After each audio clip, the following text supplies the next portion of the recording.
It will melt because it's coconut oil. So it will melt. And it lubricates the whole rectum. I know when I was in Fiji, I worked at the Three Angels clinic, and I had a lot of cases where I had to do that. I had to insert those suppositories, and it's really nice. It helped lubricate the bowels, it stimulates peristaltics, so be real creative with that. What would you say, Brother Scott? What do you think can also help with hemorrhoids? Yeah, I like, everybody should have an aloe vera plant, a real healthy one at home. Everybody should have a rosemary plant at home. Okay, coconut oil, charcoal, not in the capsules, a big bag of charcoal. If my stomach gets upset, I'm gonna take 2 big tablespoons of charcoal, put it in water and drink it. These are things you can keep at home that really come in handy. A charcoal poultice. But the reason why I said aloe vera is because if you take that outer skin off and kind of make a nice little thin fillet, like a little French fry of that aloe vera, and it'll slide right into the rectum very easily. That's very soothing. It'll bring down that acid. It'll make the pH a little higher. That's soothing. My favorite though is the one that she said, the lemon juice first. And if the lemon juice doesn't work, you can take a potato and cut that into like a French fry. Put a little lubricant on it, with coconut oil. Slide that raw potato. You can heat it up a little bit in the oven, let it cool. Slide that into the rectum as well. That potato's got absorption properties, so it's going to pull that acid and that putrefied solution. When you have an infection like a hemorrhoid, you're going to have some fluid there, so it's going to help us draw that out, draw that pain out, and promote healing.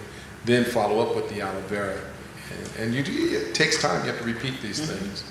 But when you're on the toilet, you shouldn't have to squint and squeeze and press. The only time you really want to press is before the feces is coming out. Once it's coming out, don't start pressing because you're going to cause the hemorrhoids to come. It should come out naturally. When you sit down, you might go a little scoot like, but all that pressing. I knew somebody recently that was, every time they got on the toilet, they would sit down. And it was an aggressive thing they would do. They were like really like, all right, I've got to go to the bathroom now. I'm like, whoa. And they had bad case of hemorrhoids, bad case. So your bowel should come down. And when he mentioned Fiji, remember what I was talking about Fiji, the diet there is a lot of starches. So they don't get a lot of fiber sometimes. So the constipation can be a problem. We're driving up here yesterday. We got some celery sticks to eat on the road so we can keep some fiber in our bodies. Things like that you just want to be mindful of. How much fiber am I getting? How much water am I drinking? Your urine shouldn't be like dark yellow. Right. It should be, fairly clear. Son, how much water should we drink? You should drink at least half your body weight in ounces. So however much you weigh, let's say you weigh 100 pounds, then you should drink at least 50 ounces of water. And you can take that number even and divide it by 8, and that will tell you how many cups of water you need every day. One thing about water, you can't make it up the next day. If you don't get it that day, you don't get it. So we got to make sure water is important because you could be dehydrated and not even know it. Now, severe dehydration, you know it because you're down in some water. But you can be dehydrated and not know it, and your bowels can tell you when you go to the bathroom. You know it. You see these little round things coming out just like little drops. You go, oh man, I'm constipated. And you got to get on it. Food combining is a major issue because most of us, we eat as if our stomach's supposed to process whatever we dump in it. But your body don't work like that. Different organs actually respond to different types of food. And so many times we eat too many complicated combinations of food. We totally confuse the body system. And we eat a lot of mucus-forming foods, which is very hard to remove out of the system. So remember that just don't think you can just open your mouth and dump it in there. Plan your meals so that they will have a healthy results and not just eat for the gratification of taste, but for the end results of replicating a healthy body. Let's go to the next slide. Let's go to the next one. Here's some fecal samples here. Now, this is not the type of thing you want to invite somebody to the dinner table to talk about, but this is real here. We talk about it. I know it. To me, it's the conversation that should be talked about, breakfast and dinner. But it's so important to understand it, what it needs. Fecal dropping like this need more fiber. It needs to drink more water. We need to eat about 85% raw diet.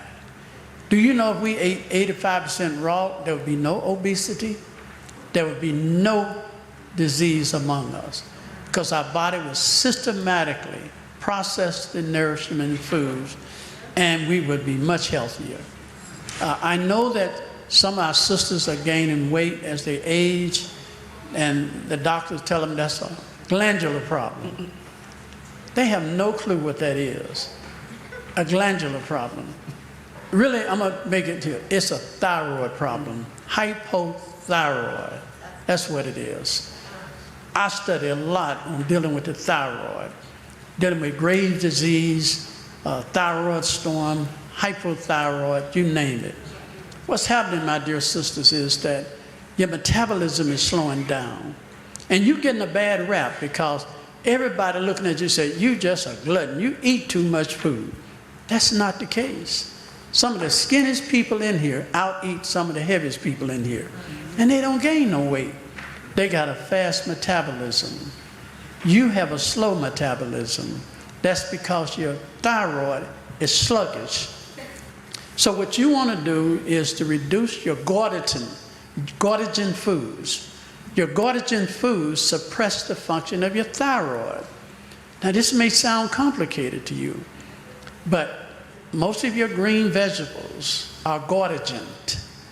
They are there to slow down your thyroid function. Your cabbage, your broccoli, your kale, your greens, your Brussels sprouts, cauliflower, all that delicious food, so healthy, and it is healthy. But it had an element in called glutathione. It slows your thyroid down. So when you eat that, you say, I'm eating salad and I'm still gaining weight. It's the glutathione. Tofu is very high in glutathione. Slow your thyroid function down. What if you was hyperthyroid? That's just the opposite. Then eat plenty of tofu and green vegetables and callaloo and cabbage and broccoli, and you're gonna do well. You see, the balance is there. And so this is why knowing food science and food chemistry helps. So if you're struggling with weight, reduce the amount of free fats in your diet, because those are high calorie, and then go and check your metabolism and see, are you consuming too many glutathione foods? If it is, slightly cook your vegetables, because glutathione is a water soluble. It would reduce some of the glutathione, and that would help. And they can steam their vegetables. They can, yes. Here's another fecal drop. That's a mucusy stool. Yeah. So when that stool, sometimes you'll see little lines of like white in your stool. That's a lot of mucus that's in your stool. So you have to stop and think about what you're eating. You could be eating too many mucus-forming foods. Like what? Just give me. Okay. Well, I mean, you could eat a lot of bananas. Bananas are very mucus-informed. Very pasta is a big one. Yeah, pasta is very pasta. Pasta. Mm-hmm. Breads. Mm-hmm. You know, when you eat a lot of breads. You have to so we know we like bread. Mm-hmm. I do. I love bread. Yeah, and most people do. Good bread. Most people do. But is there something we can do with bread that makes it a pre-digested protein in the form of amino acid? That means we're going to change the starch to a protein, a pre-digested protein, which eliminate that particular problem. Well, we can cook it like and make like Zwieback crackers. Yes, I mean, it could be really, really hard. You know, that makes it a pre-digested protein. And if you don't know what Zwieback is, melbatose. Melbatose is melbatose. One. Yeah. Okay, you know the reason why they give babies melbatose? Because they don't have teeth. So starch enzyme is produced in the saliva. And babies don't have teeth, so they don't have those enzymes until they develop a set of teeth. And so they give them melbatose. And it's pre-digested, so they don't have to put any taxation on the system.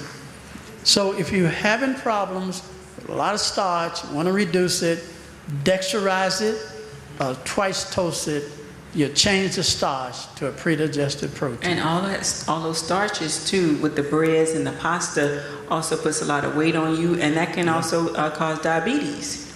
When you got a lot of that pasta and starches and breads. And you can also use grains that are already sprouted to make the bread. True too. Use sprouted grains. Okay. Okay, so this is another poor diet that needs more fiber. You need to drink more water. Now look at this particular dropping. Let's go back to that dropping right there. You see that little arm sticking out right there? Mm-hmm. That's a protrusion, because what is taking place, the feces has molded the shape of your colon. It's like a mold. And so now when it come out, it's got that little extension on it. So that's telling me you got some problems developing, possibly some very large diverticulitis is already developed. All they have to do is get inflamed and you got diverticulitis. Yeah, I want to comment on that diverticulitis. I can look at my family. This is a good study for all of you too. You look at yourself first, see how your health has progressed, then look at your family. Because I remember my father growing up, he had a lot of sinus infections. He loved cheese. He had diverticulitis. He was born in 1930, paper route, age 7, supported the family all the way up until age 14, 15, went in the military, suffered from chronic constipation all his life, loved cheese, right? Sinus infections, your gut's connected to your sinuses, all right? Constipated also, a lot of mucus. Mucus gets up in the nasal passage also. All these things are connected. So when we start to understand these principles about how our bodies are working, we can connect the dots. And then we can also know for myself what I have to watch out for. 99% of African Americans are lactose intolerant. We're not designed to eat cheese. It's not even part of our indigenous diet. Have you met anybody that African American that deal with cheese well? They don't.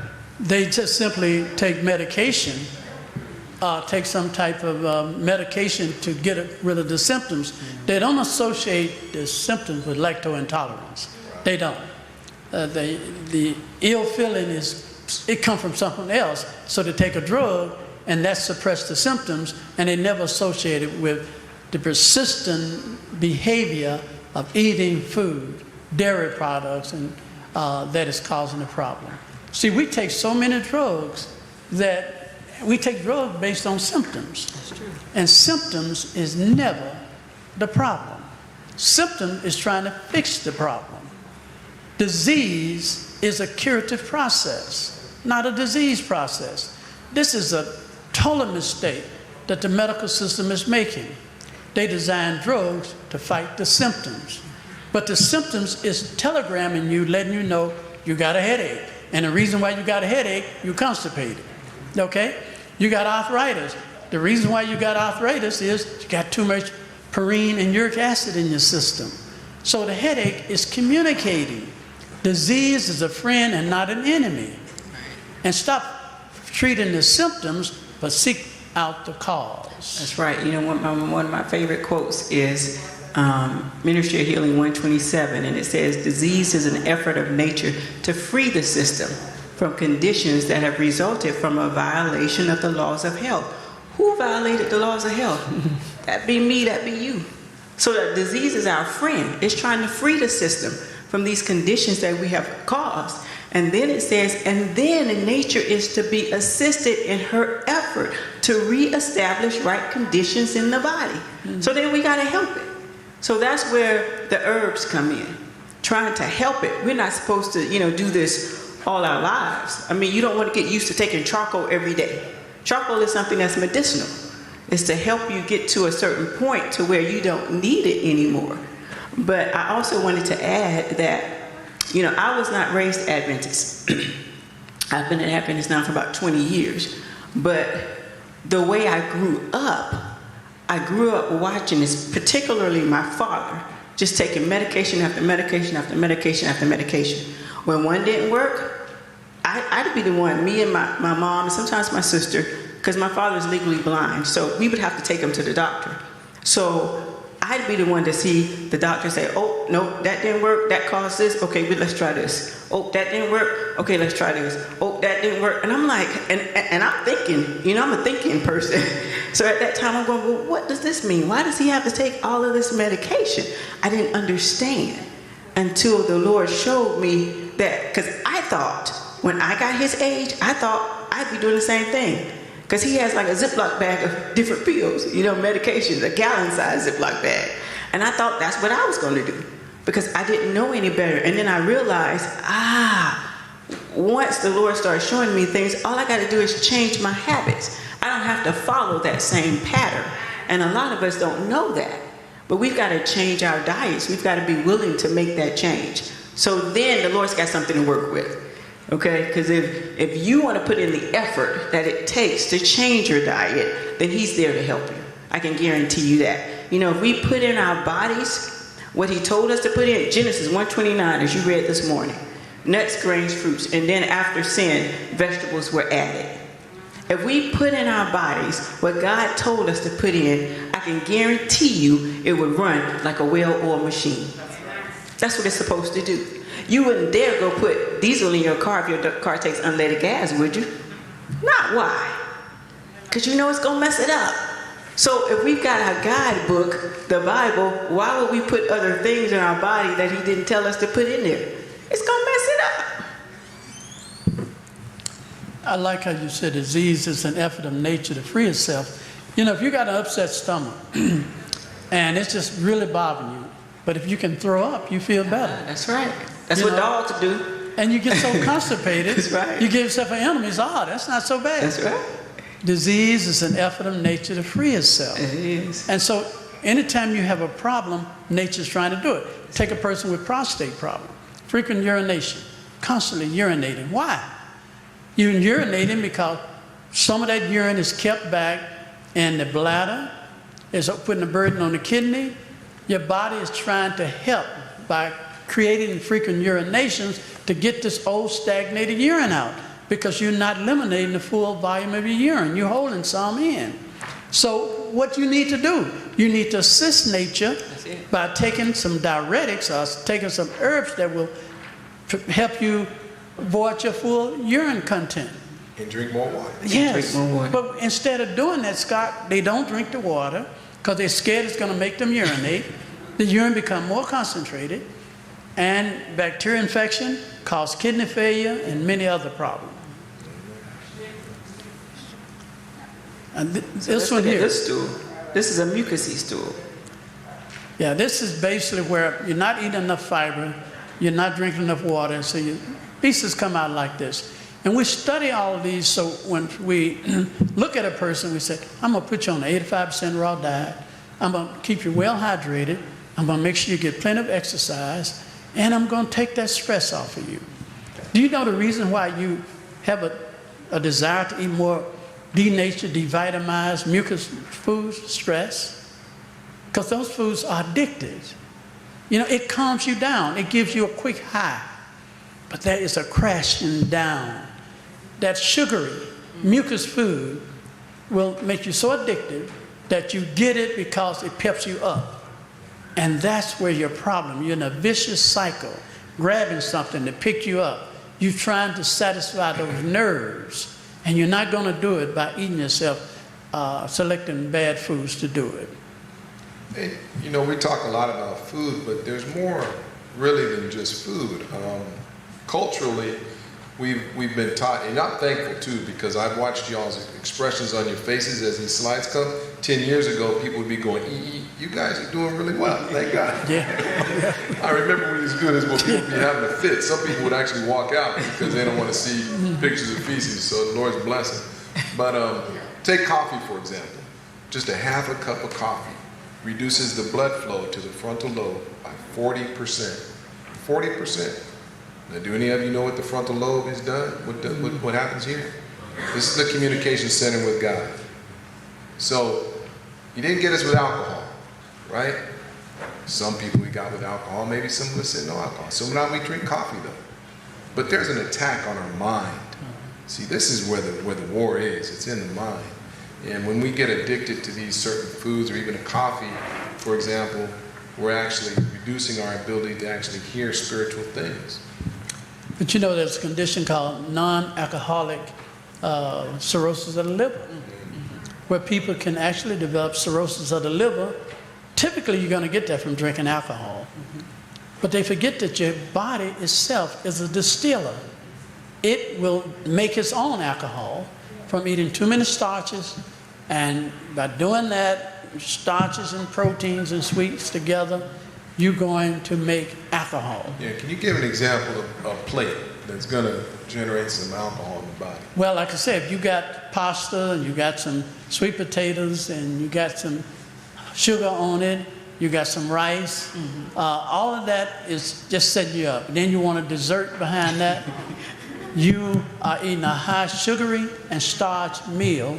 I think about what you just said. They make alcohol from grains, okay? Corn. And they make it from potatoes, and they make it from corn, right? All those things is where they make alcoholic beverages from. So when we're eating a lot of those together at the same time, they ferment in our stomach and cause our blood to actually have alcohol in it. You know, Scott, this is the big problem. That's the reason why we're sick.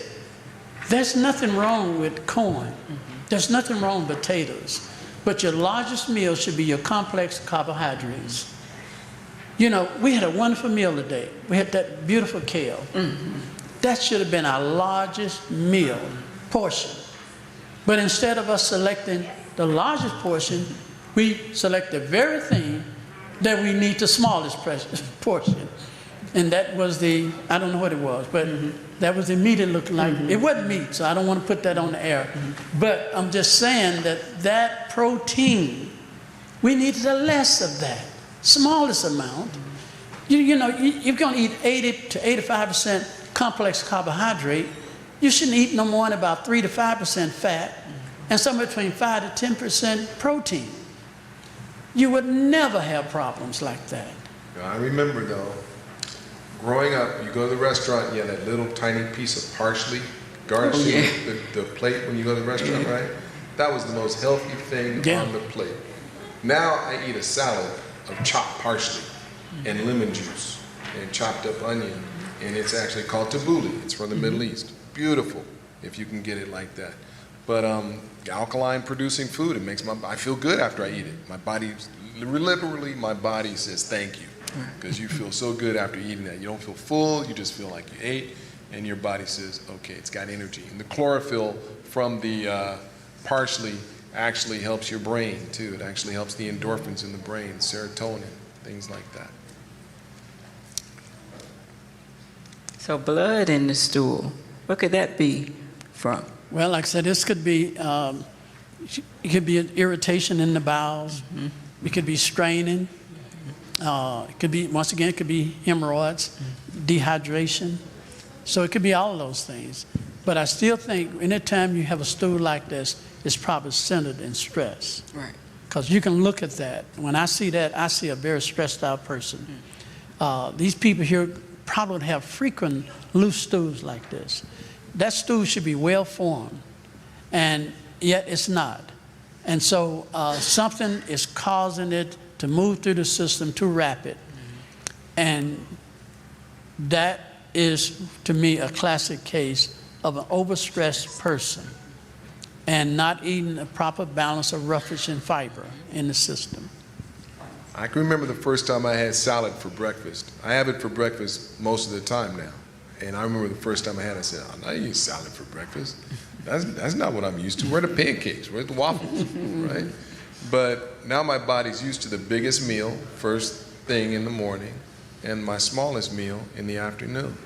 And that actually complements my metabolism. So my metabolism is running faster between the hours of 10 and 2 in the afternoon. A lot of people say they don't want to eat breakfast. So they don't eat breakfast and they don't eat, they have a little lunch, and then they have that big dinner at 5, 6 o'clock. And then they wonder why they can't lose weight. They wonder why they don't sleep well. They wonder why they got disease. Your body can't metabolize those big meals late in the day, but your body can metabolize it early in the morning. So the old farmer's way of eating is the best way to eat, especially because we're indoors, we're not getting sunshine. They did a study on colon cancer showed that people in Minnesota get colon cancer much more than people in Arizona. It's directly related to the vitamin D that they're getting from the sunshine. So people in Arizona get more sunshine, so they're getting less colon cancer. People in Minnesota getting more colon cancer. We're indoors a lot with these artificial lights.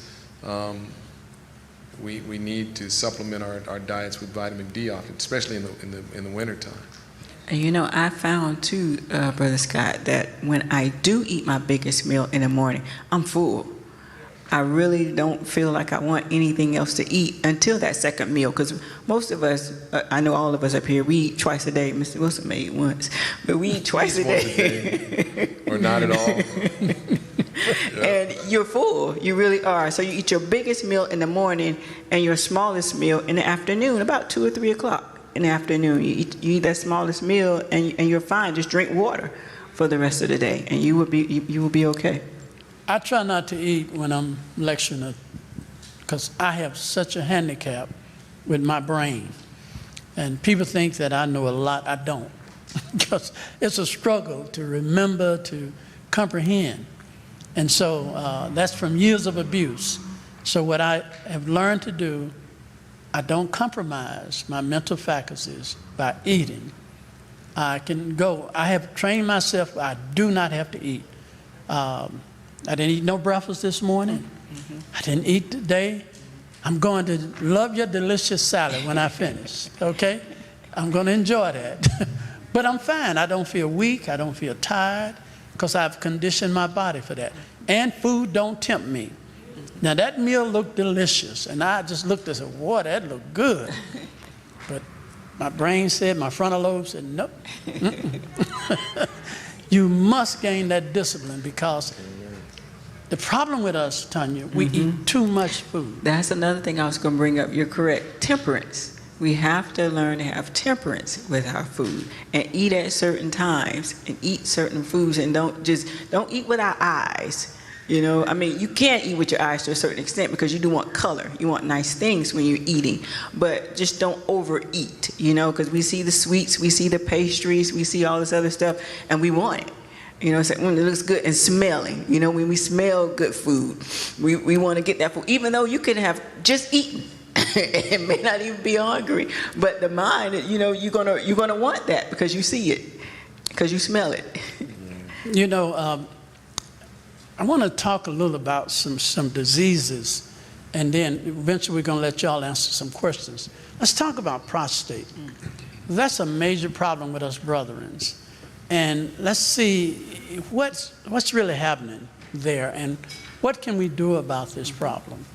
I have worked with, your PSA should have a ratio of 0 to 4. Never should exceed 6, no matter how old you get. So 0 to 4, and it should be within a scale from 40 years old all the way up to 70 and beyond. A PSA is an indicator, okay? That's all it is. So don't freak out when the doctor tell you your PSA is elevated, you got to get on Flomax, or you got to get on this. Don't go crazy. They say you need a Gleason score, biopsy, you're gonna have to have your testicles removed. Please, slow it down. Prostate is a slow developing condition. You got time to deal with it. I have worked with prostate cancer when the PSA was over 2,000. I worked with some people right here in New York City, PSA was over 2,000. And we was able to bring it down to less than 1. So that's not a death trap. But what's a death trap, when you start getting those Lupron shots and you start getting all this radiation seed implants. And that hormone replacement therapy. You got to watch it, because the hormone replacement can take you in another direction, because they're manipulating the hormone. And see, most people don't understand what's going on. They say, I'm going to give you a hormone therapy. Hormones seem like a good thing. What hormones is out of balance? Your male hormones. So what hormone they going to get you to bring it back in balance? Female hormones, okay? Because females don't have no problem with prostate. They don't have a prostate gland. So let's give them some female hormones. that is not regulated, it can alter your whole body makeup. So be careful with that. And now, what are some of the things we can talk about somebody with prostate? What can we do for somebody with a problem like this? Well, constipation can be a problem with men with prostate issues because the colon that we talked about a little while ago just has a very thin membrane between it and the prostate gland. So the prostate gland is very close to that. So if it's enlarged because of waste matter that's not moving through, it puts pressure on that prostate. Prostate has no defense, about the size of a walnut. It's very fragile. And the more pressure that's on it, the more it starts to constrict. And if there's constant pressure, it loses its flexibility.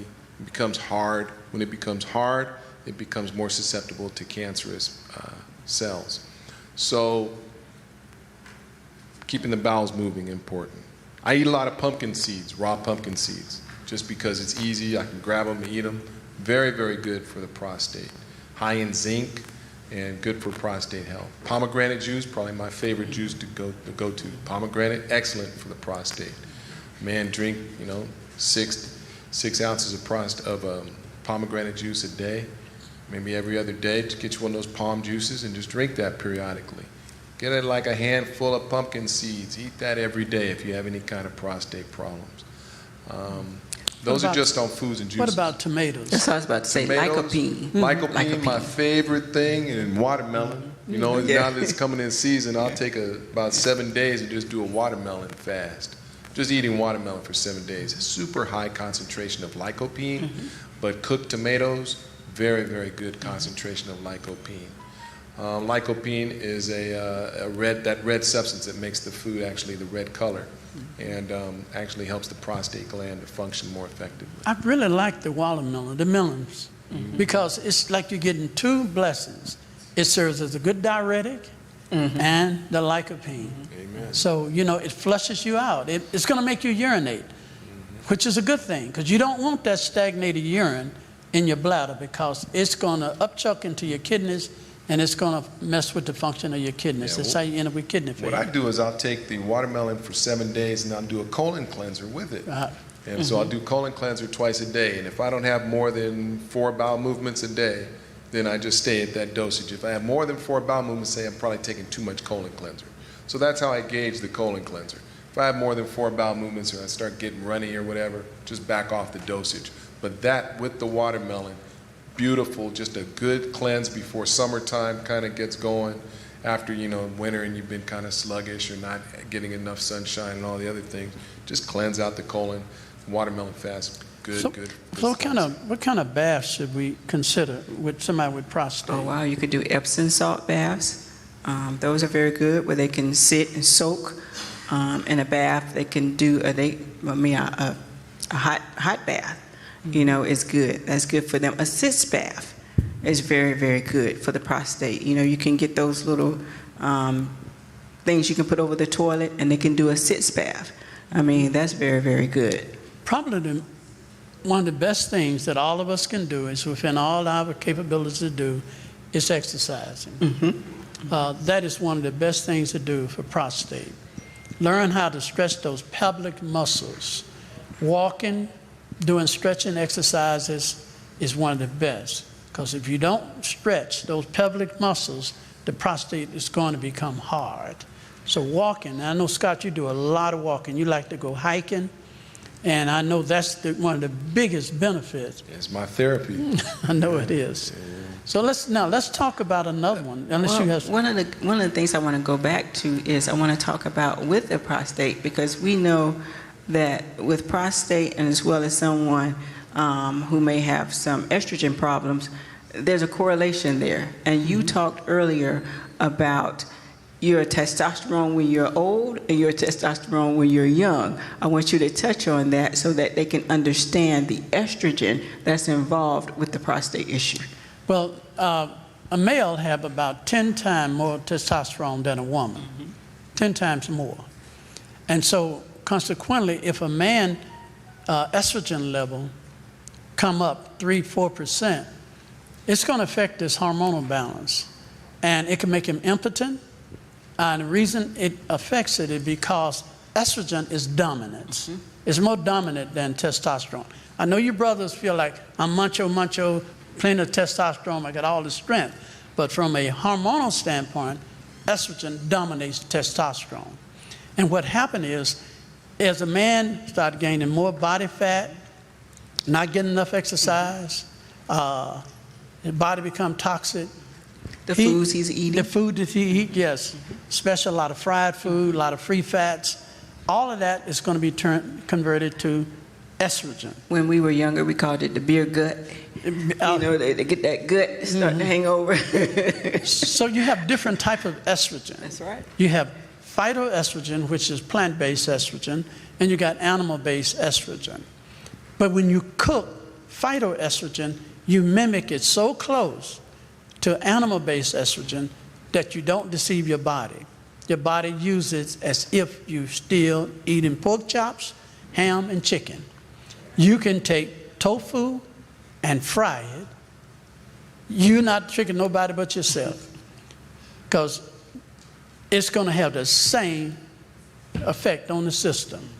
Too much protein, too much free fat, it's going to bring burdensome on the system.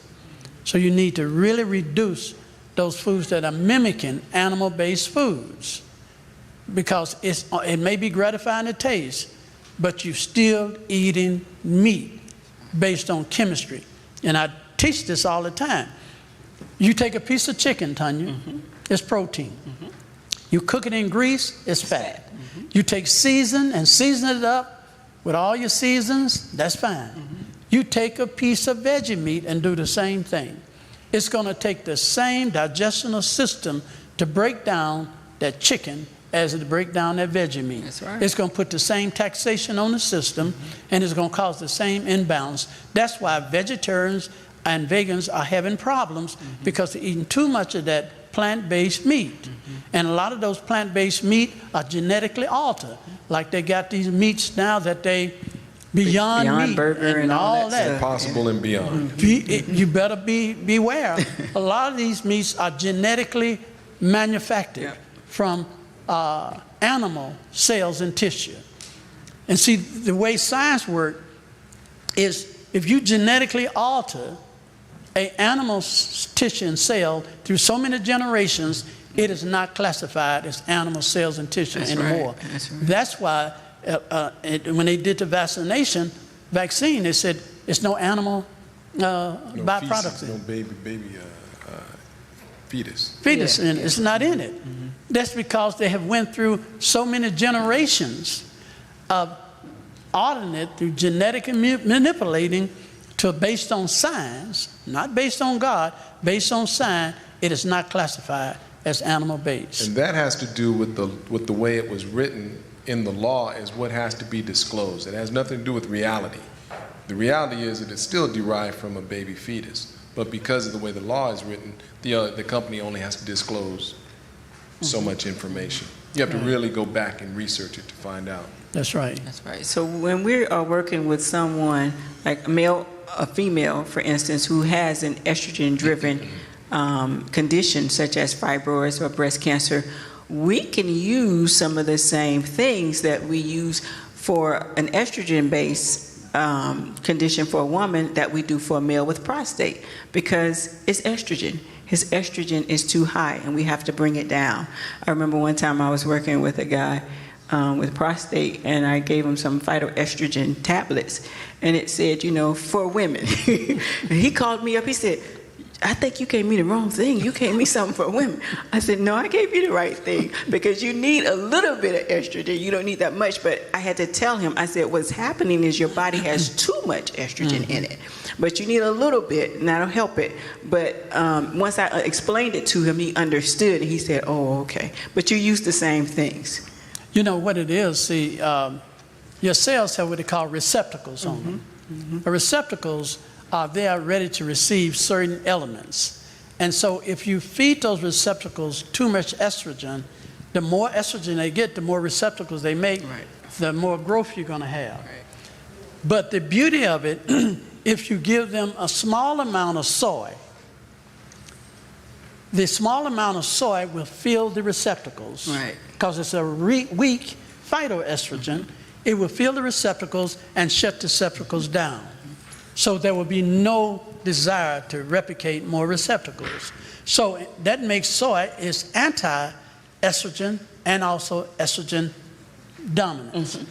Eating too much, it becomes estrogen dominance. Eating a small amount, it becomes anti-estrogen. So a lot of times we work with breast cancer cases, we give them anti-phytoestrogens. We do. Like carrot juice. Carrot juice is phytoestrogen. Collard greens is phytoestrogen. Broccoli is phytoestrogen. It's estrogen, but it's plant-based estrogen, but it's a weak estrogen. By giving them that, it fills the receptacles, satisfy the need of estrogen. Then the receptacles will refuse to take any more estrogen in, and now that will bring your estrogen down. I know that's kind of complicated. It is. It's counterintuitive. What he's really saying is a little bit of estrogen foods is okay because then your body won't naturally produce more estrogen. Okay? Because it's a little confusing. It is. But you got to have a little bit in your body so your body won't just say, oh, there's none, and then start cranking up the machinery and Producing too much. It will, yeah. And this, see, the whole science of good health is moderation. Moderation, God built everything on moderation. But overindulgence is gluttony. God is totally opposed to that. So a little soy, a little protein is fantastic for good health. But too much of it, it can be rotten to the bone. So we're about start taking some questions. Okay. 10 to 5. Okay, we got a little more time left. Let's talk about fibroids then. Oh, yeah. I get a lot of calls from women with fibroids. Fibroids again is caused by too much estrogen. It's too much estrogen that's in the body. So what we have to do is, now if you are in between, childbearing ages still, fibroids are going to grow more because you need that estrogen. Your body needs it. There are 3 different types of estrogens that females need. But when you reach the age of menopause, and if you've got fibroids, a lot of them, eventually they're going to shrink on their own because your body loses estrogen as you go through menopause. But I do get a lot of calls and do a lot of kits for fibroids and endometriosis, those types of diseases, to where basically we give them natural inhibitors. Scott has a very good aromatase inhibitor formula. We have an estrogen blocker formula, different formulas that we use to block the estrogen. As he mentioned, as Brother Wilson mentioned earlier, we use things like chrysin and dim, passion flower, fenugreek. All of these herbs will help to, they're natural estrogen inhibitors to help to inhibit that estrogen from their bodies. What if somebody has really large fibroids and they are causing abnormal amount of hemorrhaging, bleeding? And we need to, first of all, we need to bring the blood count up to stop them from having a blood transfusion. Now, I'm talking to you like this is because we operate one of the few medical missionary centers that is known as the ER of medical missionary work. We deal with emergencies. Critical emergencies cases almost every day. We got somebody hemorrhaging, have a bleed out. We got to stop that bleeding because they're going to bleed to death. And the hemorrhaging from the vaginal area, what are the steps we use to stop that bleeding quick? Well, we make them some alum root tea, which alum root's the same thing as crane's bill. So you can take some of that, you can take it in a powder form, and you can mix it with some water and make a tea out of it, and then take like a cotton gauze or cotton cloth, very thin one, and dip it in that and have the person sit on the bed with their legs up, and you insert that into their vagina, and that helps to stop that bleeding. You pack it in there tight. You pack it tight, yeah. And they have to stay in that position. Then we need to stimulate those platelets to stimulate the clotting factor. So we need to give them some shepherd purse tea. Yes. Scott, we always need to give them a pepper. What pepper would you think? Vitamin K. Vitamin K. And Cayenne pepper. Cayenne pepper. Mhm. Cayenne pepper. We give them a level teaspoon of cayenne pepper would typically stop hemorrhaging. We know this because if you cut a person, if a person gets cut, first thing we put on them is cayenne pepper and a pressure bandage that stop the bleeding. And that's even with wounds that we deal with breast cancer. Ladies that the tumors have come out of their body and they're sitting on top of their bodies. That sometimes they bleed and they bleed and they bleed. But if you put some, clean it up, put some cayenne pepper on it, it will stop that bleeding. Yeah. Good. Tomorrow we'll go over some things that you can get for your home and keep in your home, like the essentials you need in the home. We'll do that tomorrow. Yes. Okay, but now the blood count is low. It's real low. We've worked with blood counts all the way down to RBC, all the way down to 4. And that's a medical emergency. We got to get that blood count up. So you can make that iron drink. Iron drink. You can make that Tell iron us about drink. that. You can use grape juice. Take like 64 ounces of grape juice.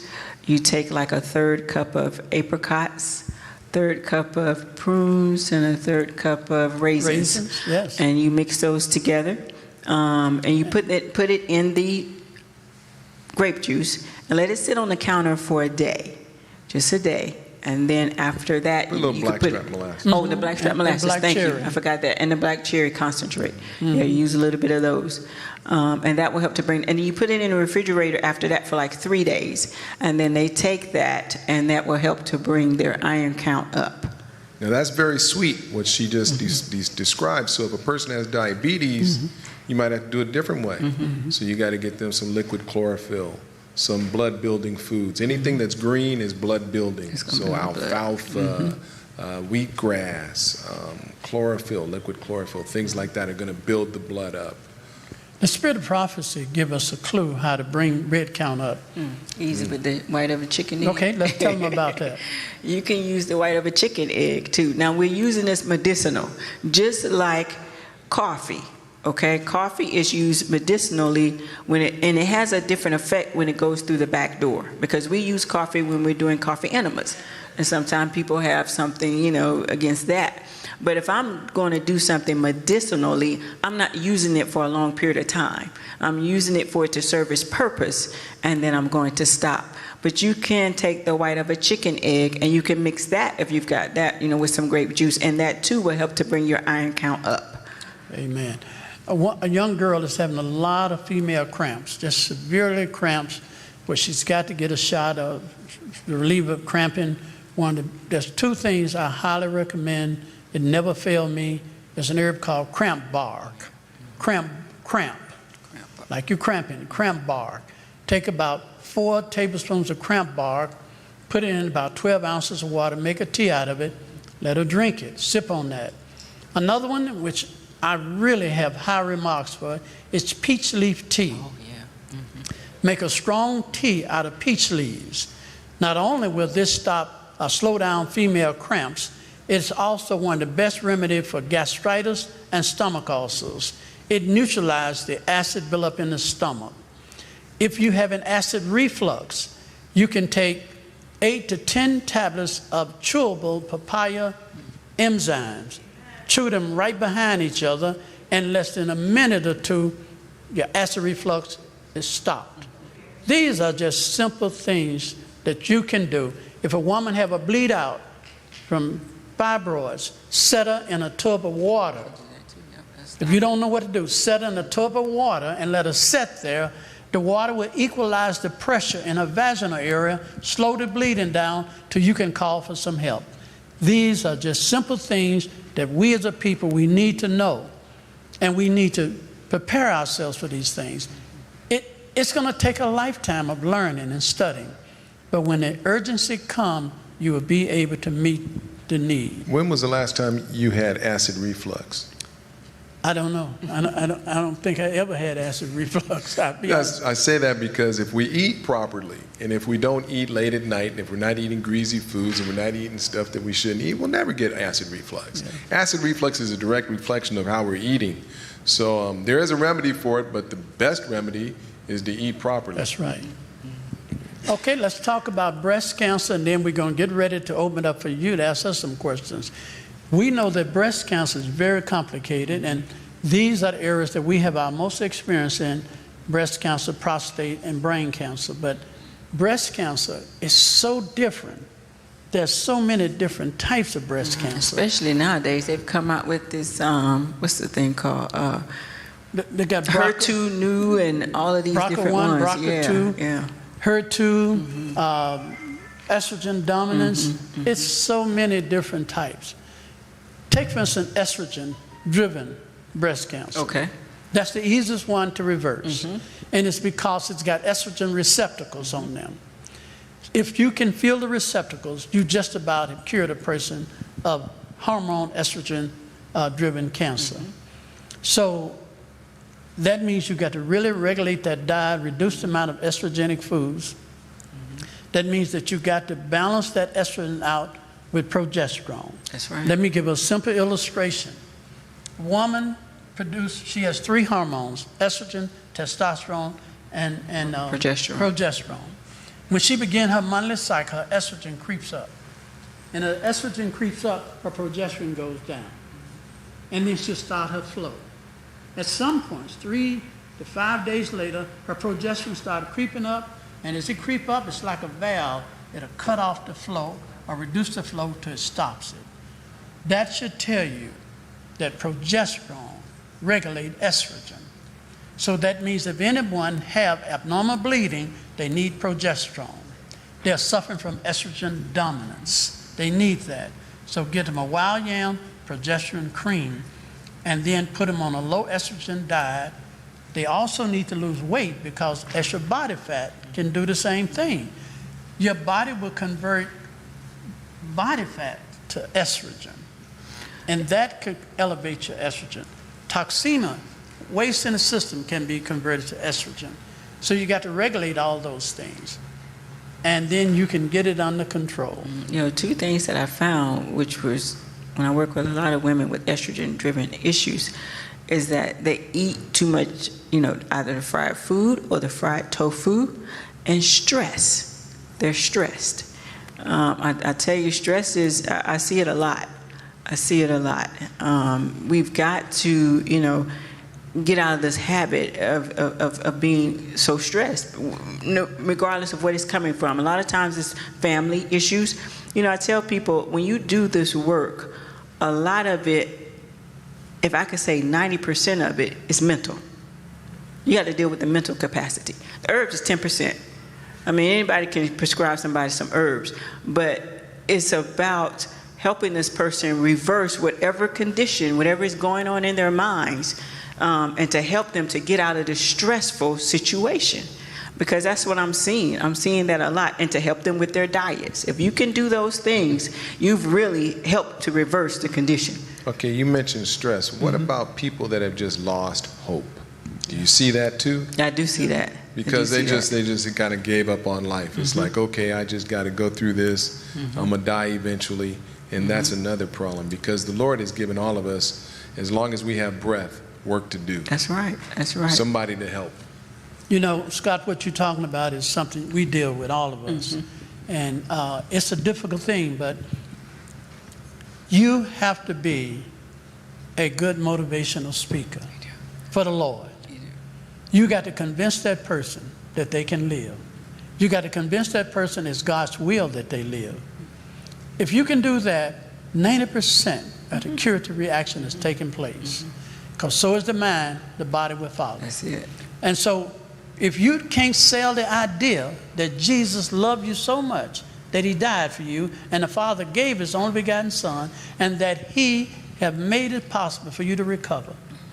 If he can make a man from a lump of clay, he can fix one that's degraded and beat down. He can raise them back up. He can recreate you. If you can do that, Amen. Then the curative response is already in action. Brother Mamon, I talk about that a lot when I do my detox class, and I talk about the will. There's a lot, if you just research the will. There's a quote that I like to use by the Spirit of Prophecy where she says, you can get well if you will. The mind is powerful. Our minds are extremely powerful. So you've got to want it. So I tell people when I'm teaching that class, when you go in there, they're going to look at you as being everything. You're the psychologist, the psychiatrist, you're the doctor, you're the teacher, you're everything.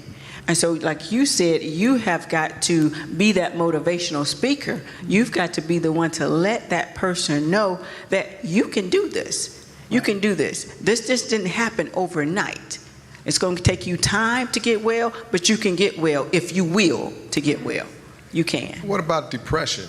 Because we're seeing a lot of depression, especially in the church during COVID-19. A lot of people suffered from depression. So we've talked about the first thing you brought up was stress. The second thing was a loss of hope.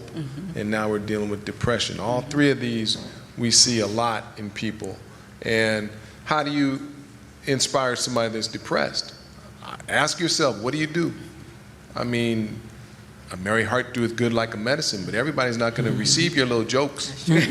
No. Some people are not going to appreciate that. So how do you actually practical things, Brother Mamon? You know, the mind is difficult to deal with.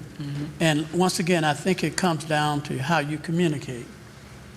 This is where the medical work need the gospel. The medical work is nothing without the gospel.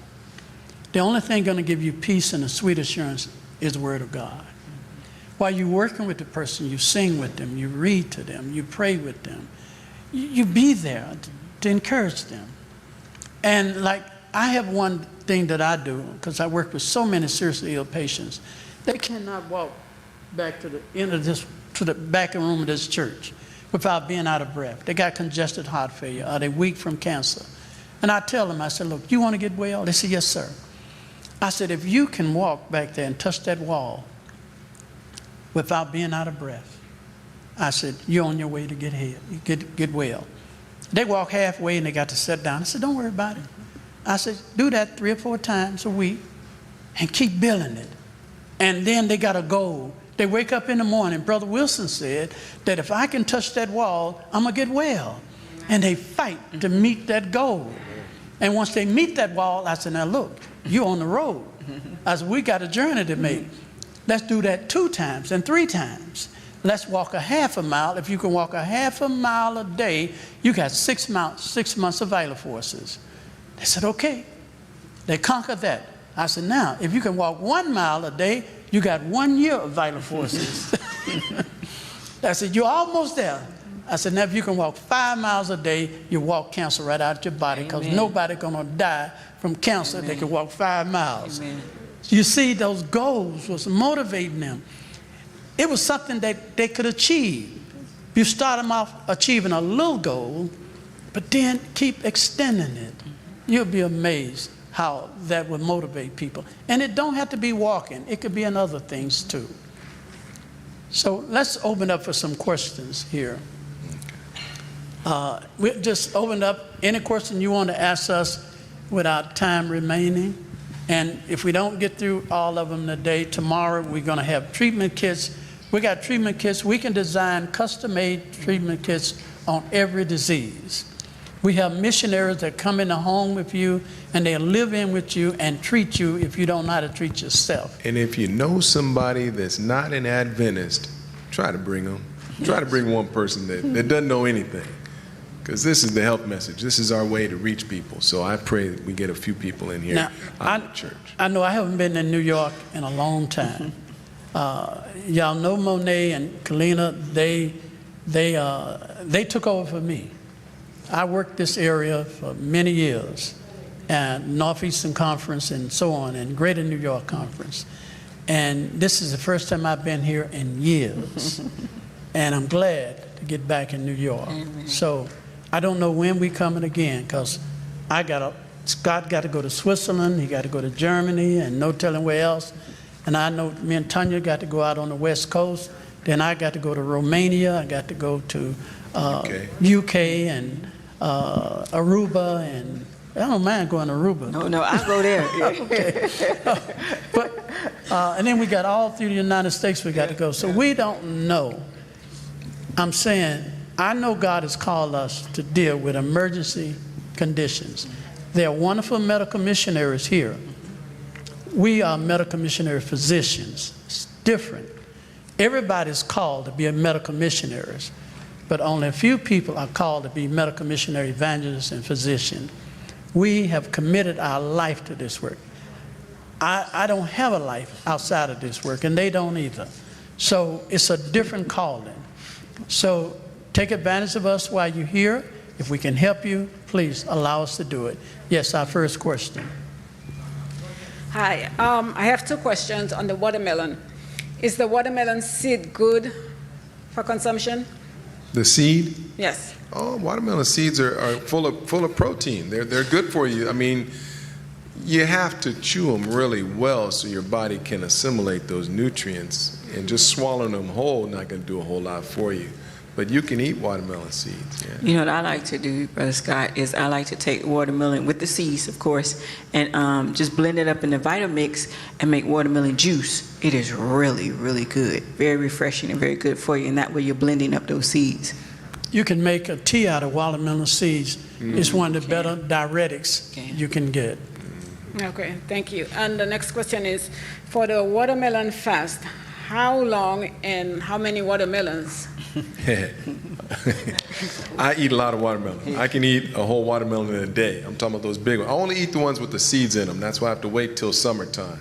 So I get the ones that are about this big, though, and I'll eat that in a whole day. A third, a third, and a third, like 3 meals a day. Plus, I'm drinking regular water because I don't want to just eat watermelon. So my kidneys, my bladder, my urinary tract are getting all flushed out. Prostate gland is going yippee, and just getting a good workout. Okay, so you can do that one day or a couple of days? 7 days is the what I do typically. Yeah, All you right. could do from 3 to 7, 3 to 10. 3, 5, 7, 3, 5, 7, 10, yep. Okay, thank you. What I do with the watermelon fast is when I'm working with a patient, I let them eat it. If I'm doing a watermelon detox, I let them eat melons until there's no smell in their feces. No smell at all. And I know then they're right. They're in a good shape then, and then I can bring them off of it. So, and it will do it. If you keep eating melons every day, the smell will dissipate. Amen.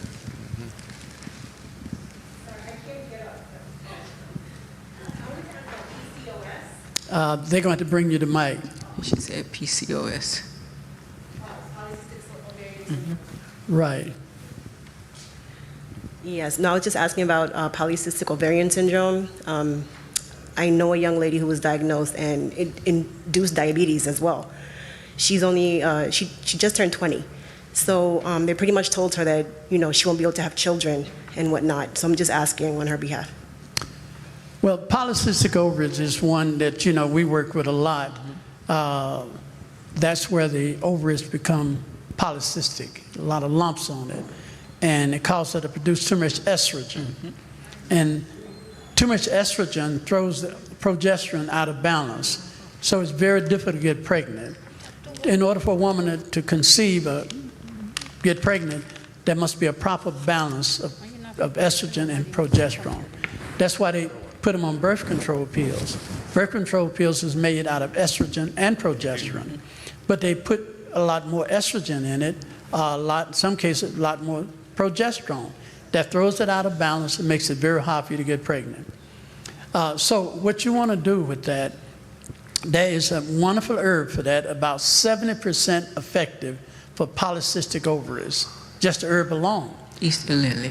Go ahead and tell us Easter about it. lily, yeah. Easter lily you can make Easter lily yourself during the time that, Easter, when you get those flowers, the Easter lily flowers, but that's very good in balancing your hormones. So that's a very good herb that you can use. Amen. They make that in a tincture. You can buy it. You can make it or you can buy it, but sometimes if I buy it from a place called Barrel Wallow Herbs, and they have those Easter lily tinctures, which are very good. Take about 50 drops of Easter lily extract, water-based extract. Take that twice a day, and in no time, it will definitely neutralize a lot of that estrogen. Also, what you want to do is put some hot castor oil packs over the top of the ovaries. That'll help reduce some inflammation. You want to reduce the amount of estrogenic foods in your diet. Make sure your bowels are regulated. And, they should do pretty good with that. You can also email Tanya, get in the email. You can't. And she can do She'll that. give you the whole program. Yeah, I have cards. I'll give you my card a little later. And you know, if you need a treatment kit, We can put together a we can treatment put kit for together a her. polycystic treatment kit. It's a self-home treatment kit. You take to your home and you put it together.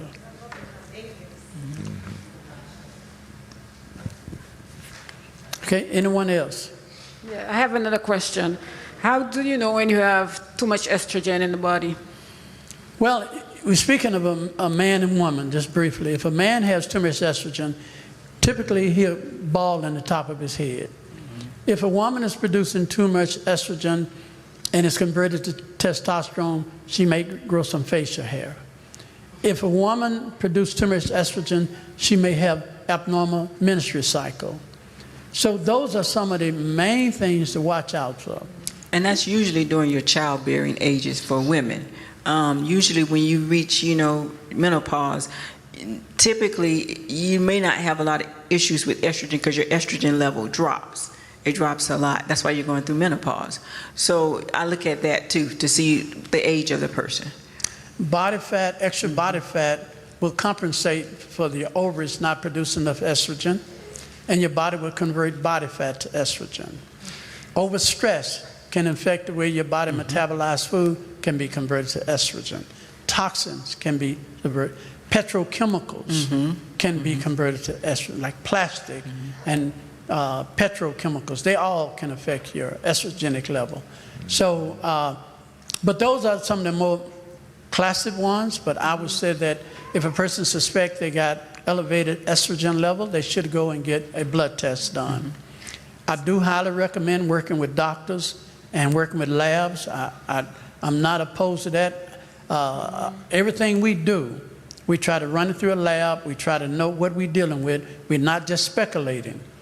So if we need to work with a gynecologist, a urologist, whatever it is, psychologist, we try to get some medical evaluation so we know what we're doing and not guessing. I don't believe in practicing medical missionary work. Amen. Okay, thank you. And one more question. You spoke about blood in the stool. How about blood in the urine? That's not visible. You have to see it microscopically. Yeah, and they have tests where you can test that, but there's some wonderful treatments you can do for blood in the urine.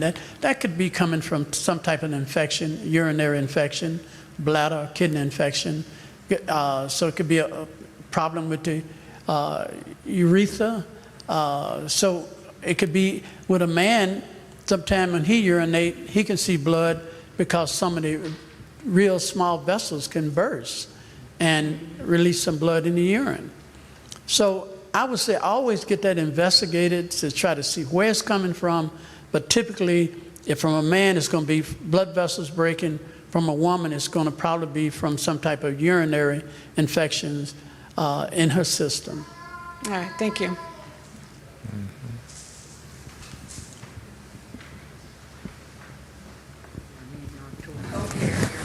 I think they still want you to have the mic for the recording.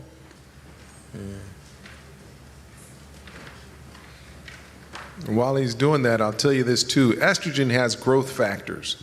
So that's why women grow breasts and things like that. So estrogen actually has factors of growth in it.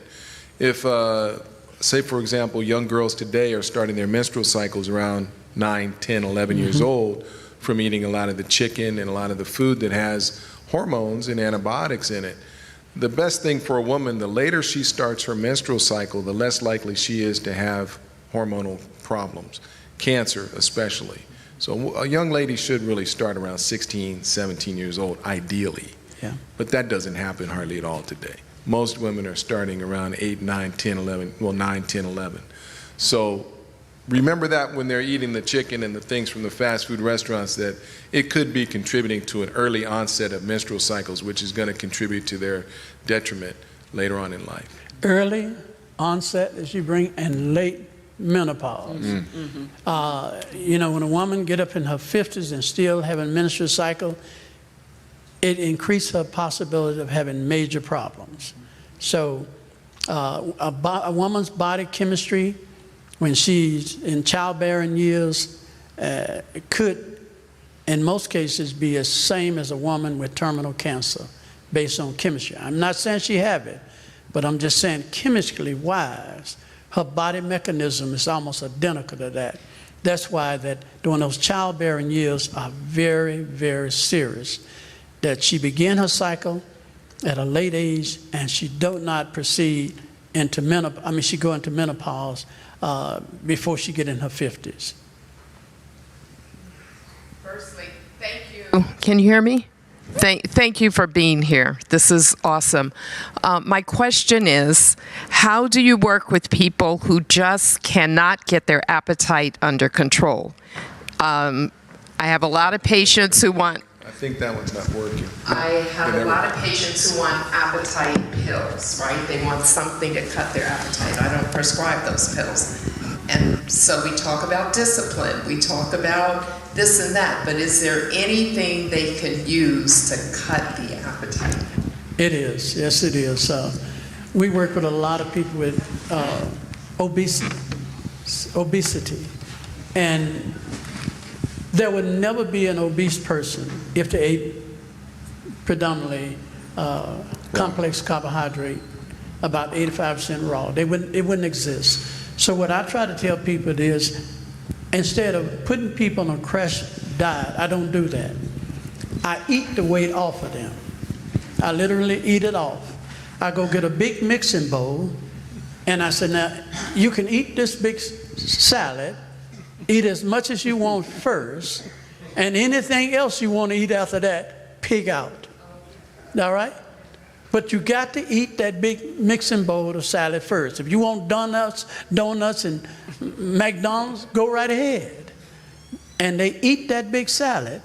They get so full, they don't want it. Then I give them a bowel cleanser that is high in roughage and fiber 3 times a day. That bulked them up. I let them drink plenty of water. That too satisfies them. I make sure their blood sugar level stays regulated. And we give them an herb called bladderwrack. Bladderwrack also help curb their appetite. So that's what we do. We use diet. It works for us. We're not obese because I died. And we're eating pretty much the same thing everybody else eating. But I did gain weight when I started staying up later at night. Go to bed. Because when you stay up past 10 o'clock, you're going to be thinking about, well, maybe I get something from that refrigerator. Maybe I have a little piece of fruit. Or me, if there's watermelon in the house, I have watermelon, right? And be up all night urinating. And then my hormones get out of balance because I'm not getting a deeper sleep. So go to bed is important. Okay. But that's what we do, sis. Don't fast them to lose weight, but let them eat it. But pick some healthy foods, low in calories. Let them eat as much as they want. Those low-calorie foods will not harm them, but help them. As long as it's high in fiber and roughage, that will curb their appetite, and they won't have the stomach to eat anything else. Thank you. 2 questions. The watermelon detox. Can a diabetic do that? It depends on the level of diabetes they have. It just depends. Now, sweet fruit can really be helpful to certain diabetics, but some, they can't eat it because there's too much sugar content.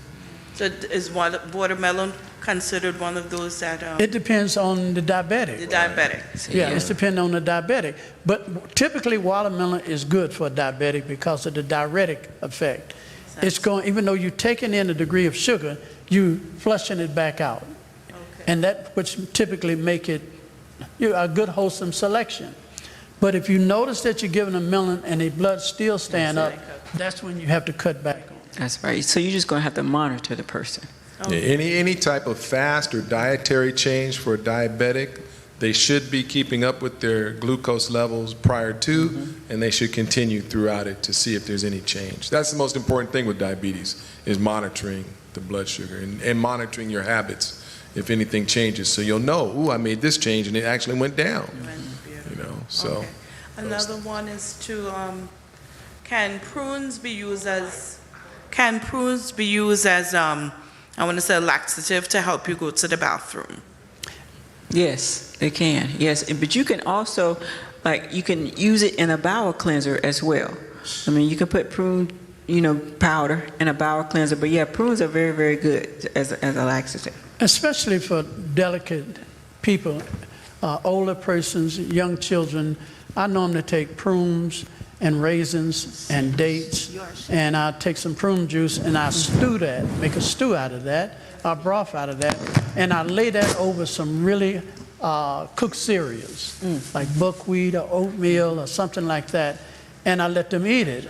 And it's a delicious way, and yet it can give a good laxative effect, yes. I have 3 questions. You talked about the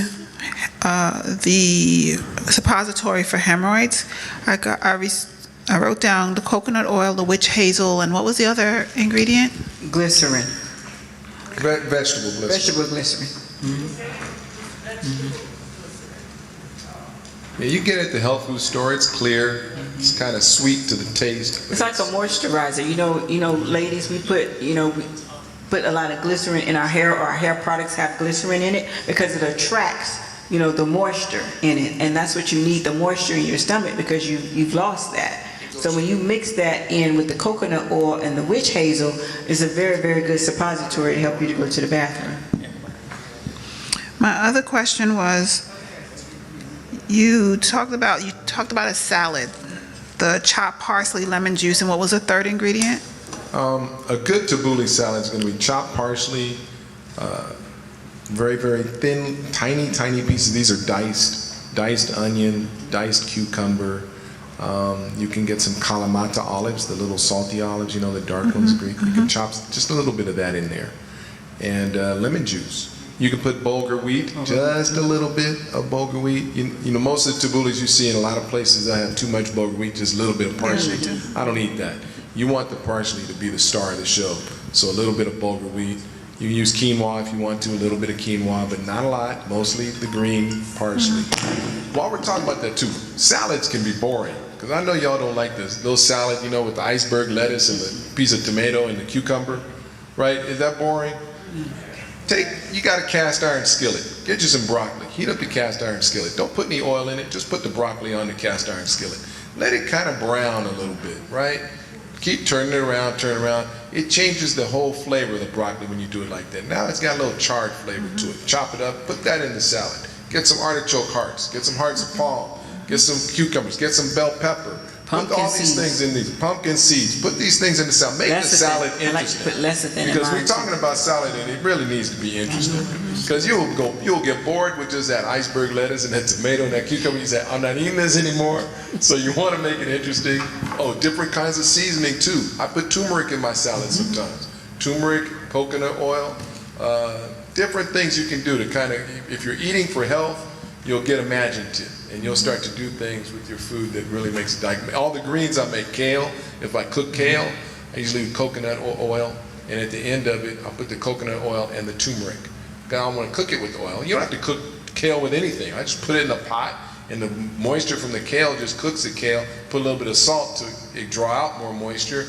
And then at the end of it, stir in the coconut oil and the turmeric and a little garlic. Eat that. Very, very healthy. Now you're eating for health. Now you're getting some health benefits from it.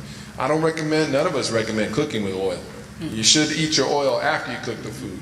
You can drizzle a little bit of oil on it. You learn how to cook with water. When you're at the ministry and you come to school, you learn how to cook using the oven and water.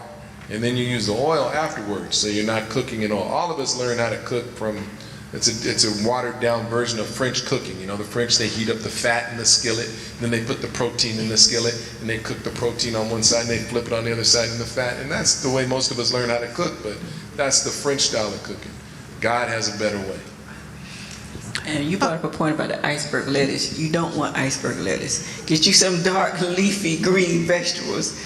Okay, that's what you want. Some kale, some spinach, some Swiss chard. You want some greens, some healthy greens that's going to help to boost your immune system. Arugula. Arugula is good. I love arugula. I love parsley. I love cilantro. Oh, what about that frissie, the bitter greens, dandelion greens, frissie? All those are going to be good for your liver.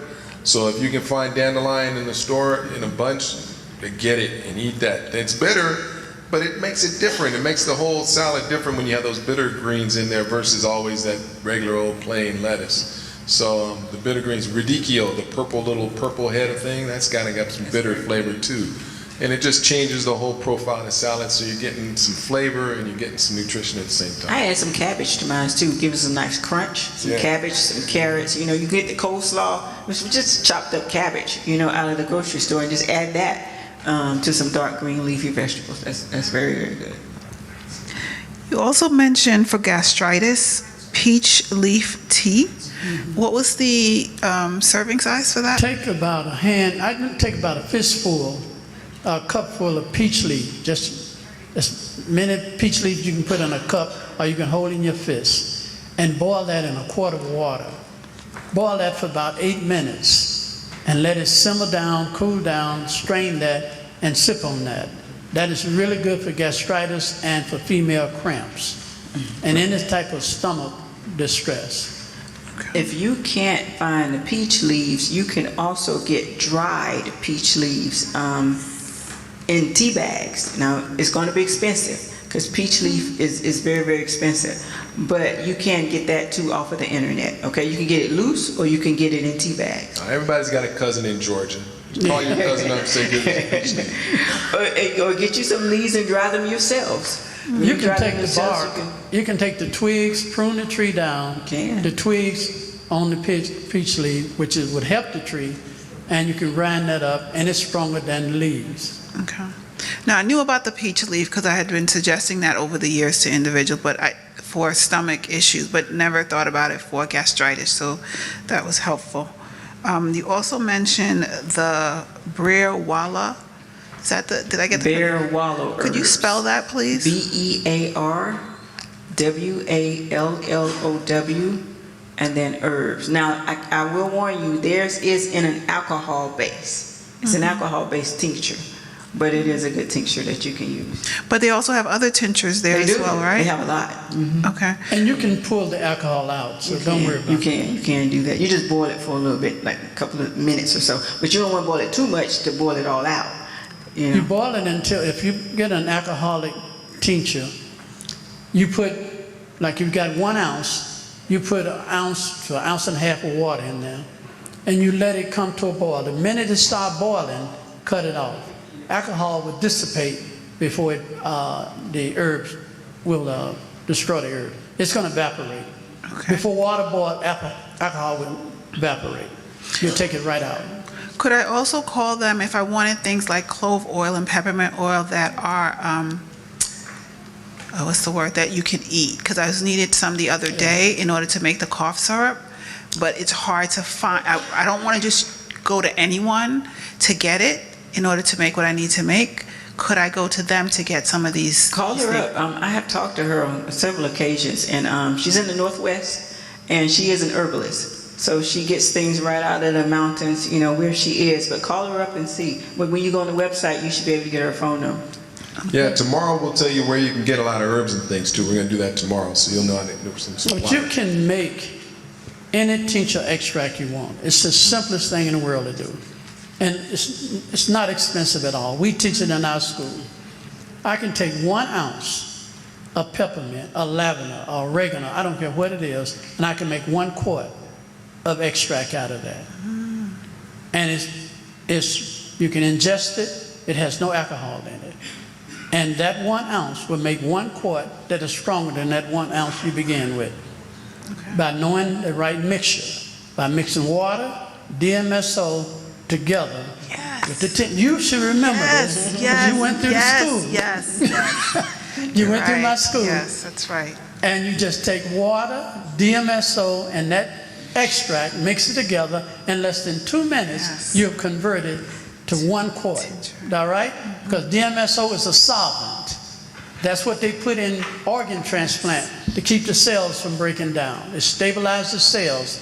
It will extract and increase the strength of anything you put in it. And we get the pharmaceutical grade, food grade DMSO, make a beautiful extract out of it. When you get and they won't preserve it, you're going to have to put some vegetable glycerin in it, or some honey in it, or some blackstrap. Or some blackstrap in it to keep it. And then you can ingest that. Okay. Thank you. Someone on the internet, she just called me. She said she'd like to know how to do with, her son has seizures.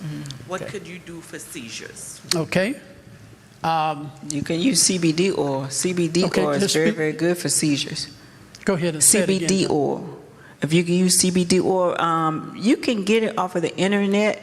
You want to get the highest grade that you can get, but there's a very good website that I use that I recommend to people called Charlotte's Web, because there was this little girl named Charlotte. She kept getting seizures, and her parents got her some CBD oil without the THC in it, and that stopped her seizures. So that's a very good oil that you can use. You can stop the seizures if it's from a chemical problem, but if there's a physical injury where there's scar tissue, it won't stop it. So if they had a severe head injury, Cross the brain barrier. right, it won't do it. But as long as they haven't had a severe head injury with a lot of scar tissue, the CBD oil will stop it the first time. It's going to cut it. And the longer they take it, these children are having seizures every 200, hour. yeah, 200. Every hour. What was that, Brother Scott? They're having 200 a day. I know. Over 100, 200 seizures a day, right behind each other. And the CBD oil, without the THC, stopped it. It will do it. So you put about 9 or 10 drops on the tongue 2 or 3 times a day, and that will stop it. But you still want to know why the person's having seizures, because Yeah. I was in St. Lucia one time, and a young man came to me, said his son was having repeated seizures. And I remembered I could get some papaya seeds, and I had some other herbs, and I made a parasite tonic and gave it to the young man. And I left a few days later, but when I talked to him next time I went, they said that the seizures had stopped. So parasites can cause seizures. So it's always important to know why a person is having seizures. It's important to know why we have any kind of problem. That's Like you said, from the right. headache to the high blood pressure. There's a reason why we have high blood pressure. It doesn't just happen. So we have all these kits. We have the parasite kit. We have all the kits for diabetes, high blood pressure, different type of cancer. And we have set up a system where you can get those kits free to people that need it. But we won't be able to help you unless we have a way of contacting you so you can explain the system, how it works. It works similar to Acts, the 2nd chapter. Everybody give a little that the worthy poor can have something. I'm so tired of people coming to my clinic. They got money, they can give, but the poor that really need help, they can't go. They can't afford it. So God had put on my heart 50 years ago to take the poor in. He said, there's much tittage in the poor. He said, I'll take care of your needs. I was afraid to do it. This year, I said, before I die, I'm going to do it. He's been talking about this literally. I've known him about 40 years. He's been talking about this for 40 years. So I'm excited about it, but we need you to be able to contact us so you can see how the plan works. It's a very simple plan, but you can help everybody that you know that need help with this plan. Kind of like the Dime Tabernacle and how that was built, correct? Yes. How they built that in Michigan, the Dime Tabernacle.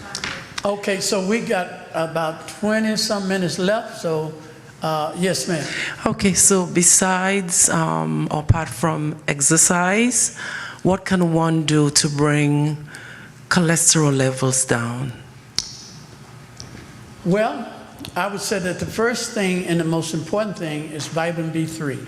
Vitamin B3. Vitamin B3, niacin. And that is, I said it a little hesitant because I can't take niacin.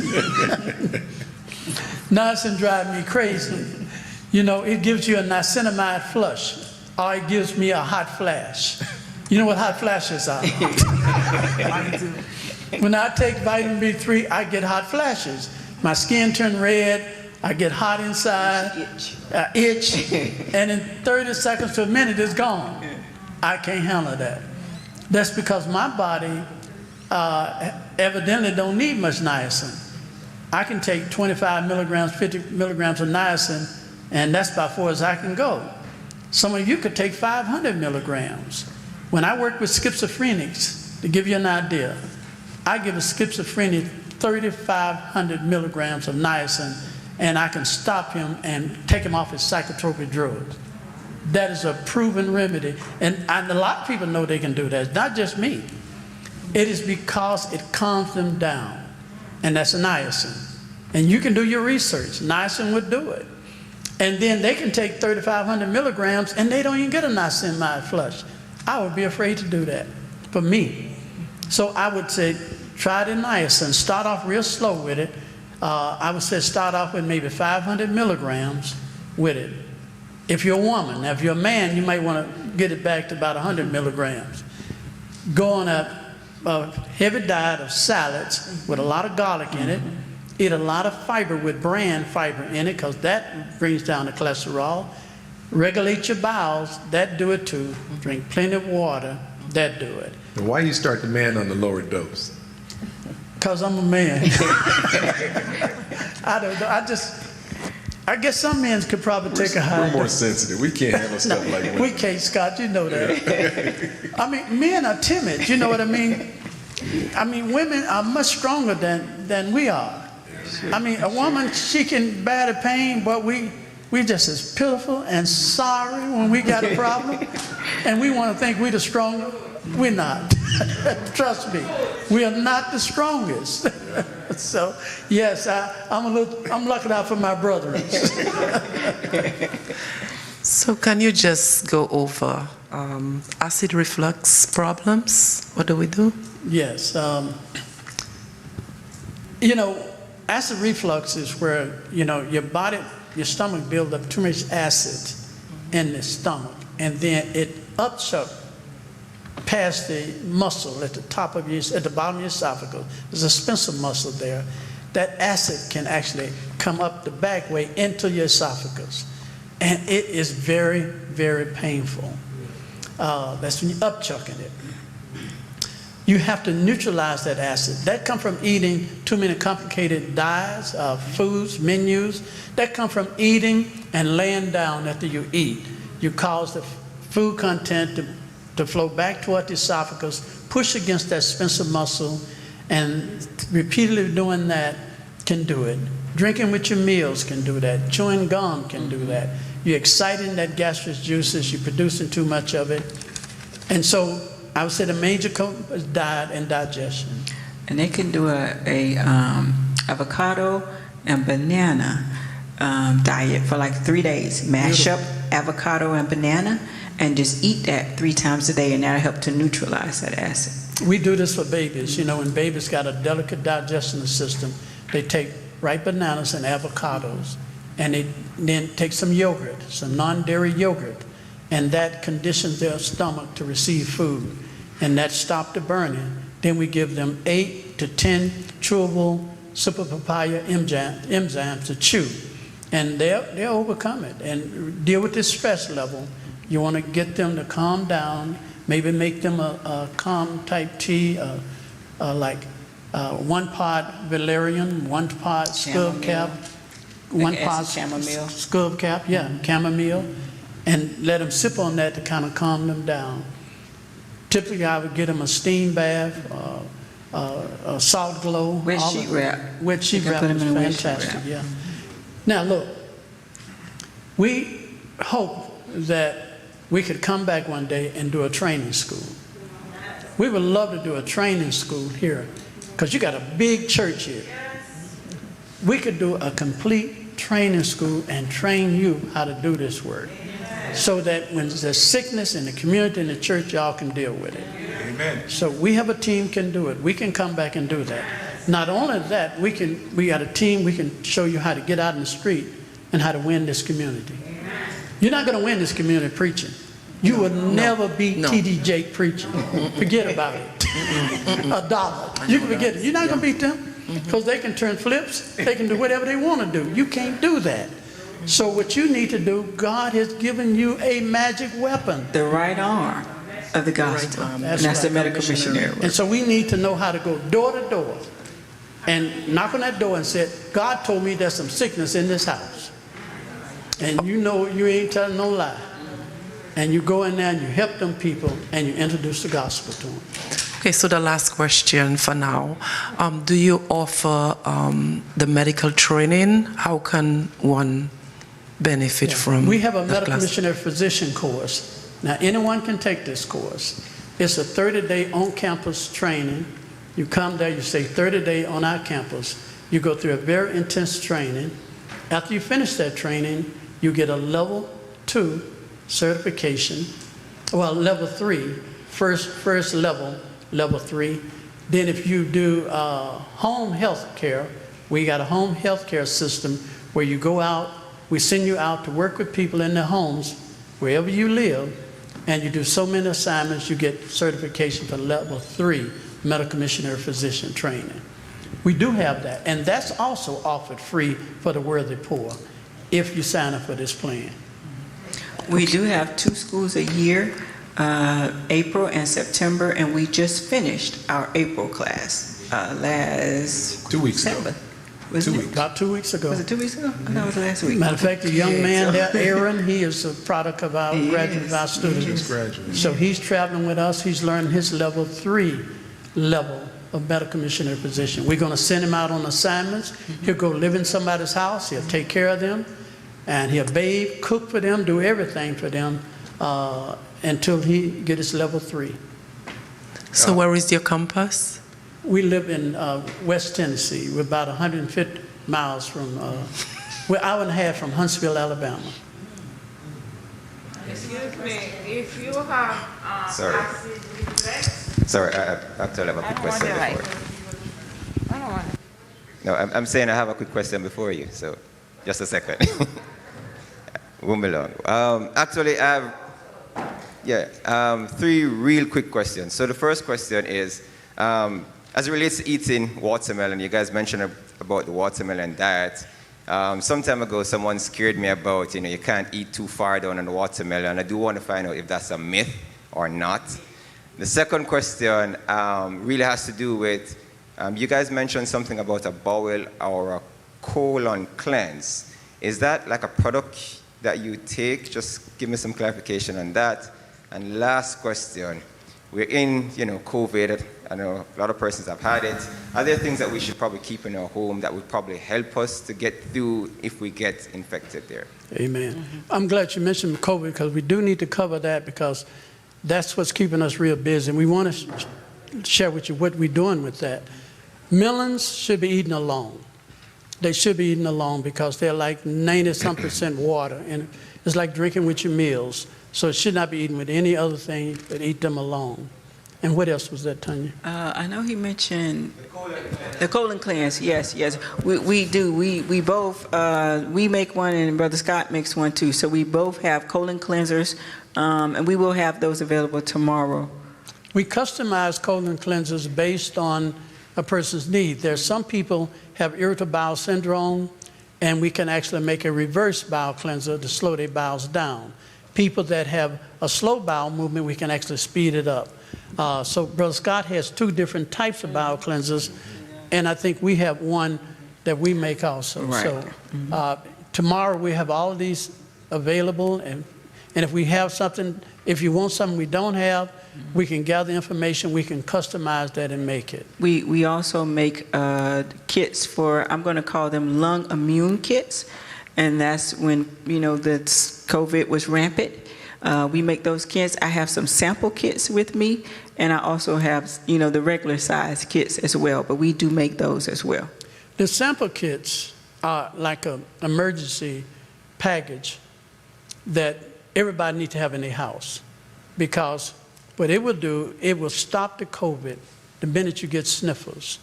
And so it has the nose spray, it has the liquid lung tonic. It has the powder lung tonic. It has menthol crystals. It has the menthol crystals too. And it has Clearway. And the Clearway. Now, I want to talk a little about the Clearway, but I got to talk about this in a little kind of way, okay? Right. Now, I can't be as open. Now, you're going to be imaginative with me, all right? The Clearway clears it away. All right? If you take the Clearway, within 3 to 6 hours, it'll clear it out, your system. Okay. It's going to chelate it out. It works on a chelation process.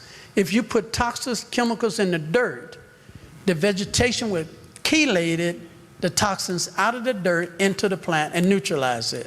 Nature do it all the time. In the sea, when they got toxic waste in the sea algae and weeds will chelate it.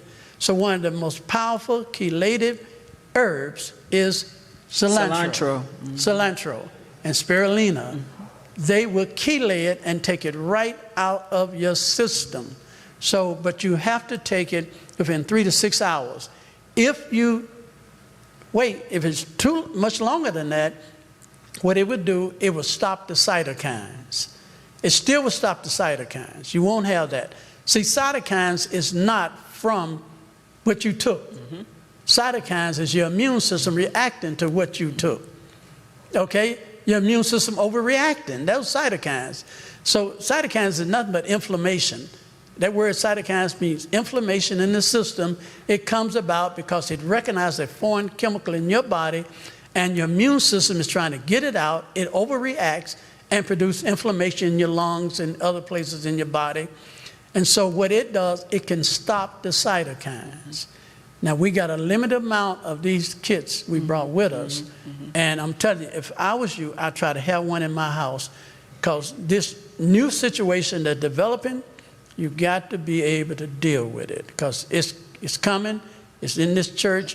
Right now, I was working with Northeastern Conference back here, and they wanted to give me a contract to come in and to sterilize all the churches. And we didn't do it, but they offered that to us, to sterilize all the churches, because we develop our own tonics for sterilization. Amen. And that will clear any component in this church. If you spray this church down before people come in here, you ain't got to worry about it. It will wipe it out. It's all natural. So I hope, I'm speaking in a parable, I hope you got it. Because if not, Big Brother gonna come at me. Just real briefly, want to circle back to the school. Anybody is welcome to come, but we do recommend that they read Ministry of Healing and Counsels on Diets and Foods before they come to the school. It's going to be very helpful, because you'll have the basic foundation and you'll be able to understand a lot more that way. Yeah, and not just for Adventists. Anyone. We welcome all to come. Muslims, Hindus, Catholics. We want everybody. So it ain't about Adventism. It's about wanting to know what God's plan is for his children.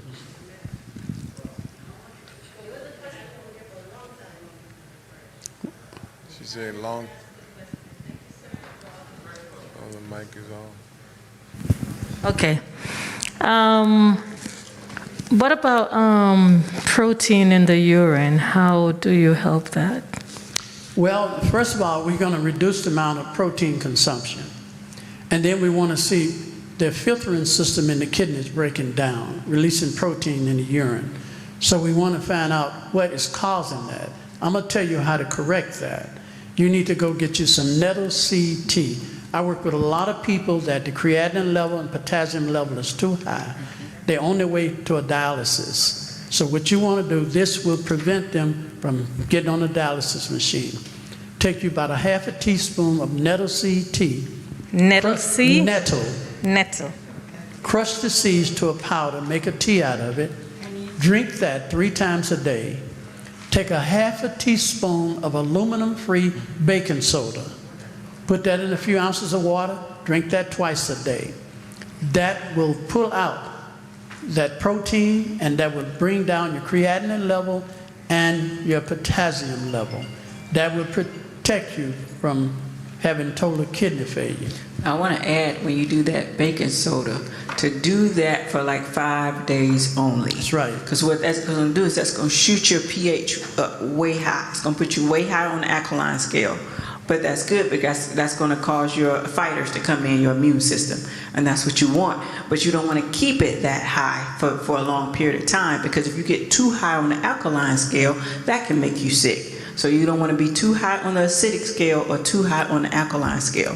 So do that for like 5 days only. So you said baking soda or powder? Baking soda and water. And you want to make sure that when you're working with a dialysis patient or a kidney patient, they're going to put them on a fluid restriction diet. That can be the wrong way to go. Yes, you measure the intake, you measure the outtake. And you don't want to overload them with too much fluid, but you don't want to get where they're not taking in enough fluid, because without fluid, their kidney's going to shut down.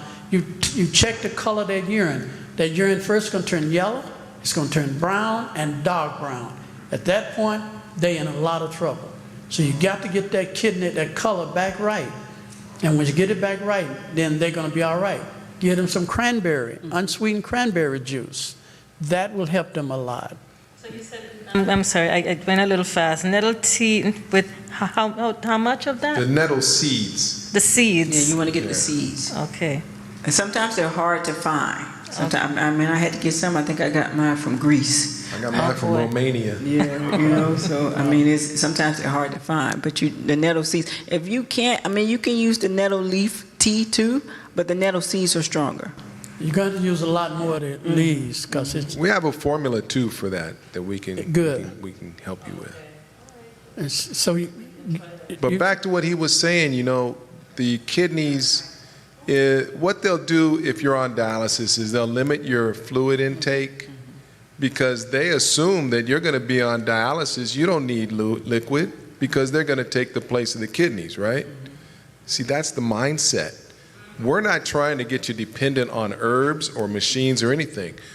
All the herbs, all the things that we have, this is a bridge to freedom because God wants his people free. He wants his creation free from having to take anything. So I don't want you to say, oh, Brother Scott, you have a high blood pressure pill. I can take that. No. You're going to take the high blood pressure stuff, plus you're going to follow the guidelines that will get you free from having to take anything. Very important. I don't want y'all to ever think that we're herbologists or we're up here trying to get you on these herbs so you don't have to, you have to change your lifestyle also. So there's a reason why I got sick. Now I can help myself get better, but I also want to make sure that I'm able to do it naturally, not just taking a pill all the time. So what he's talking about with the kidneys is they won't tell you drink more liquid. They'll just tell you just drink 2 cups of water a day because they're not interested in rebuilding the kidneys. But we're interested in rebuilding the kidneys. We're going to say drink a liter of water starting off a day or whatever we anticipate based on the consultation. Say drink this, but measure your urine coming out. When we see that they're not urinating as much as they're taking in, that we know we've met the threshold, and then we hold them at that liquid, and then maybe we can increase over time. And if you are, if you're on dialysis, you want to ask them what percentage of your kidneys are working. If your kidneys are working 15% and above, you're in good shape. You got a chance. But if your kidneys are not functioning, if you function below 15%, your kidney is about dead. And I'm not saying it's going to be impossible, but you're in more trouble. So it's hope if it's 15 and above. But the longer you're on dialysis, the more it goes down. So the sooner a person starts to try to address it, the better. And watch your sodium level, watch your phosphorus level. Your potassium level. Watch all of those things to make sure that, you're not overloading the system.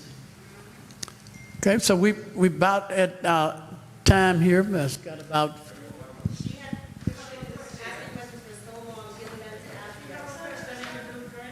She gets 2 questions then. Use a microphone, please. Can't hear you. Yes. I used to suffer with... Sorry, I always have problems with mine.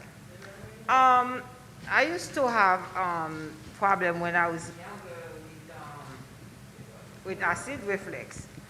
Then after my first baby born, all gone. It's like flush out. Then now I started again. So last night I have it so bad. And also, but I know I eat something in the top each other. That's what happened. Okay, so I like to drink hot water with lemon. So is that a problem if you have acid reflux to drink the lemon water? Because I know lemon water got a lot of benefits. Acid reflux, and she said stop, it started again. But she knows why it started again because of something she ate. But she's asking now if she drinks lemon water, continue is to lemon, because we know lemon is acidic. So is that going to be a problem with her acid reflux? Lemon water is not a problem. It's the citric acids outside of the body. But the minute you take it in your body, it goes through a chemical change. Your body takes the citric acid, sends it to the colon, and you dump that in the toilet. It retains the alkalinity, making lemon alkaline forming. So it's not going to be acid in your system. It's only acid outside of your system. That's why lemon water is good for anybody who's too acid. So don't worry about that. I usually do it like in the morning, maybe 24 hours hot water with the lemon. That's good. That's good. And also this morning when you was preaching, you said something, if you have a purple in your face, is that purple in your kidney, that can bring your blood pressure high or give you all different types of problems. So a kidney stone can make your blood pressure high. A kidney cyst definitely will send your blood pressure up. Not kidney stone. I understand. Well, I'm saying they both could probably do it, but my experience has been kidney cysts. Okay. Kidney cysts will definitely elevate your pressure to a dangerous level, and it's very difficult to control.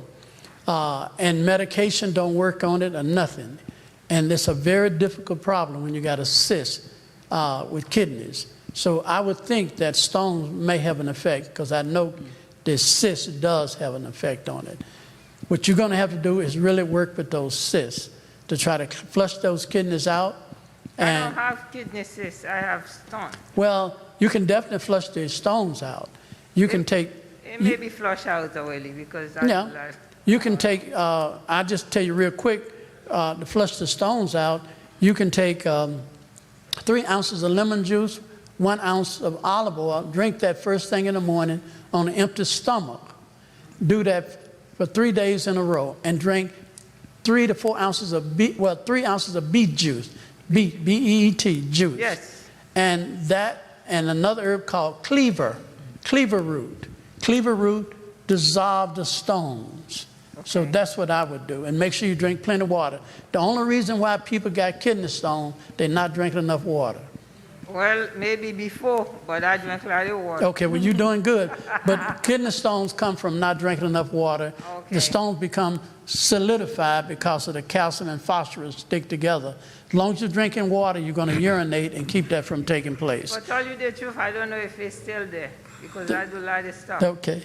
Well, it'd be good to go on a gallbladder and a kidney flush. Yeah, it would. Yes. That's the last question. I mean, for me, with God, all things are possible. But have you ever reversed, or have known anyone to reverse someone who's already on dialysis? Yes, and I'm saying, if the reverse dialysis, we have a program for that. But I would pray that the kidneys are working at least 15% on dialysis. They're going to put you on dialysis before it get to 15%. Once they see it going down, they're going to prep you for dialysis. But once it get down to below 15%, it makes it really hard. But as long as we can catch it before, and they haven't been on it for years and years, there's a chance. Well, mine was at 4. What was that? I think she said hers was at 4. Mine was at 4%. But then you try. I just started dialysis in February. Okay, what you need to do, and I'm going to tell you, try it anyway and pray. See, you still got breath. Now, what you need to do, and I'm going to take this time and tell you, take that nettle seed, a half a teaspoon of nettle seed, and some water. Make a tea out of it. Drink that 2 to 3 times a day. Take half a teaspoon of aluminum-free baking soda. Take that twice a day for 3 to 5 days. What you want to do is to drink, and it's been recorded, so go back. Drink you some unsweetened cranberry juice. Drink that every day. Get you some probiotics. Take you some probiotics.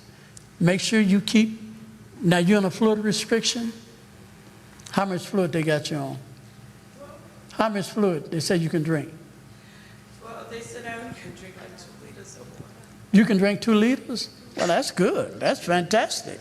So you're doing all right with that. I don't have problems with the fluids. Yeah, but typically they won't let you drink that much. Right. So you keep drinking those 2 liters of water. My aunt, she was scheduled for dialysis, and I put her on this very program. In less than 3 weeks, her kidney was back functioning proper. So I know this program worked. But you have high blood pressure? Got to get that under control. You got to get rid of that. If anybody has high blood pressure or diabetes, she's diabetic and high blood pressure. I would do a program for your kidneys preventively. If you have diabetes or high blood pressure, I would still do something for my kidneys because your kidneys are stressed. Yeah, yeah. But you got to clear up that diabetes and high blood pressure, take the stress off of those kidneys. Once you do that, your kidney function will start looking better. So clear up. Diabetes is the easiest disease in the world to cure. You can knock it out in less than 10 days. You finish with diabetes as long as you follow the regimen. High blood pressure, you can deal with that in 2 to 3 weeks. So clear that up. Clear up and when I hear from you again, please tell me that your kidney functions are better. Please come tomorrow so you can have a consultation too. Okay. Okay. Good. Very good. Very good. Last question. Okay, this is our last question.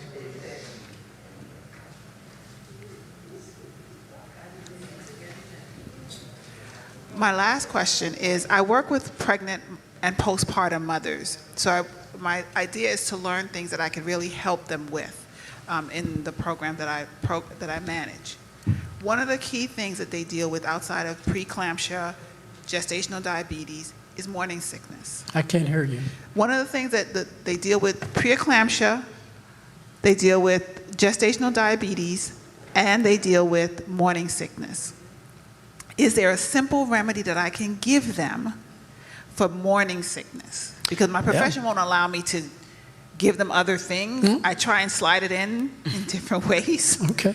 I'm going to tell you what the master did. That was, earthly master was Dr. Kellogg.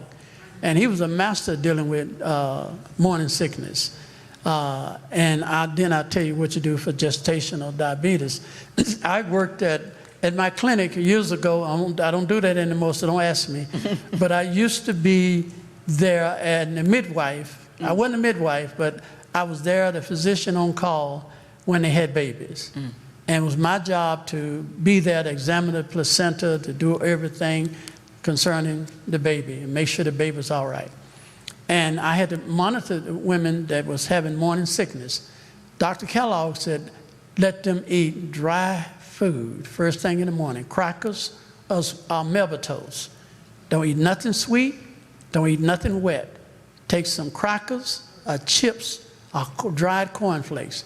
Let them eat that, chew that, real good to a milky solution and swallow that. That will settle their stomach, and then later on they can eat. And I know this has worked because we do it all the time. Don't let them eat nothing sweet or mushy or starchy, nothing but dried chips or cornflakes or crackers to settle their stomach. Once their stomach gets settled, then they can eat other variety of foods, okay? If it's so severe they can't eat that, then they eat dehydrated powder food, like powdered beets, powdered greens. You can get it in the powder form. Let them eat that. They won't throw it up. One of the things that is the most difficult in the world to throw up is honey, blackstrap molasses. Let them take a spoonful of honey. Let them eat that. Just one spoonful. Another one is some kind of nut butter. Let them take a spoonful of nut butter. Almost impossible to throw it up. You got to put something on that stomach to settle that stomach. And once you do that, they'll be okay. Make sure their bowels are moving, because if their bowels are stagnated, that means that they're going to definitely have a problem with nausea. Now, for the gestational diabetes and all that, they need to go to prenatal. They need prenatal care. And that's where it's coming from. It's prenatal care. The mother needed and the baby needed. And you're not going to reverse that. They're going to have to go through it. but you can stop it from happening by making sure they get prenatal care, both the mother and the child. What time? Tomorrow? 11 to 5. 11 to 5. Okay, we want to thank y'all so much for tolerating us a little bit. We appreciate it, and I just pray that we can inspire y'all as the church and the family to dig down, buckle down, and learn how to help people, because our lives depend upon it. And, you know, our pastors and our elders and mothers, they need help. You know, they need help in the church. And we can't expect the pastor to get out there and fill this church up. It is the job of the laity. We are the foot soldiers. We got to go out there and bring the church here, and then our pastors and our evangelists can teach them the Word of God. I don't care how exciting the health may be, it's nothing without the gospel. So remember that. Always pray and encourage them to focus their attention on Christ. Once again, thank y'all so much, and God bless y'all.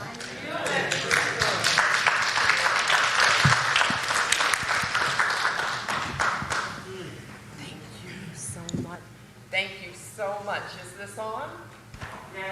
Oh, good. I can never tell. Well, thank you, everyone, for coming out. Pastor Dowding, did you want to say a few words before we close out in prayer, or you're good? You're good? Okay, we're just going to close out in prayer. If everyone would please stand. Thank you. Heavenly Father, we thank you so much for this day filled with so much education. And so as we walk out these doors, we pray we will walk out different than when we came in, and we will meet again tomorrow. Keep us safe as we travel to and fro, I pray in the name of Jesus. Amen. Thank you. Yes, we look forward to being here.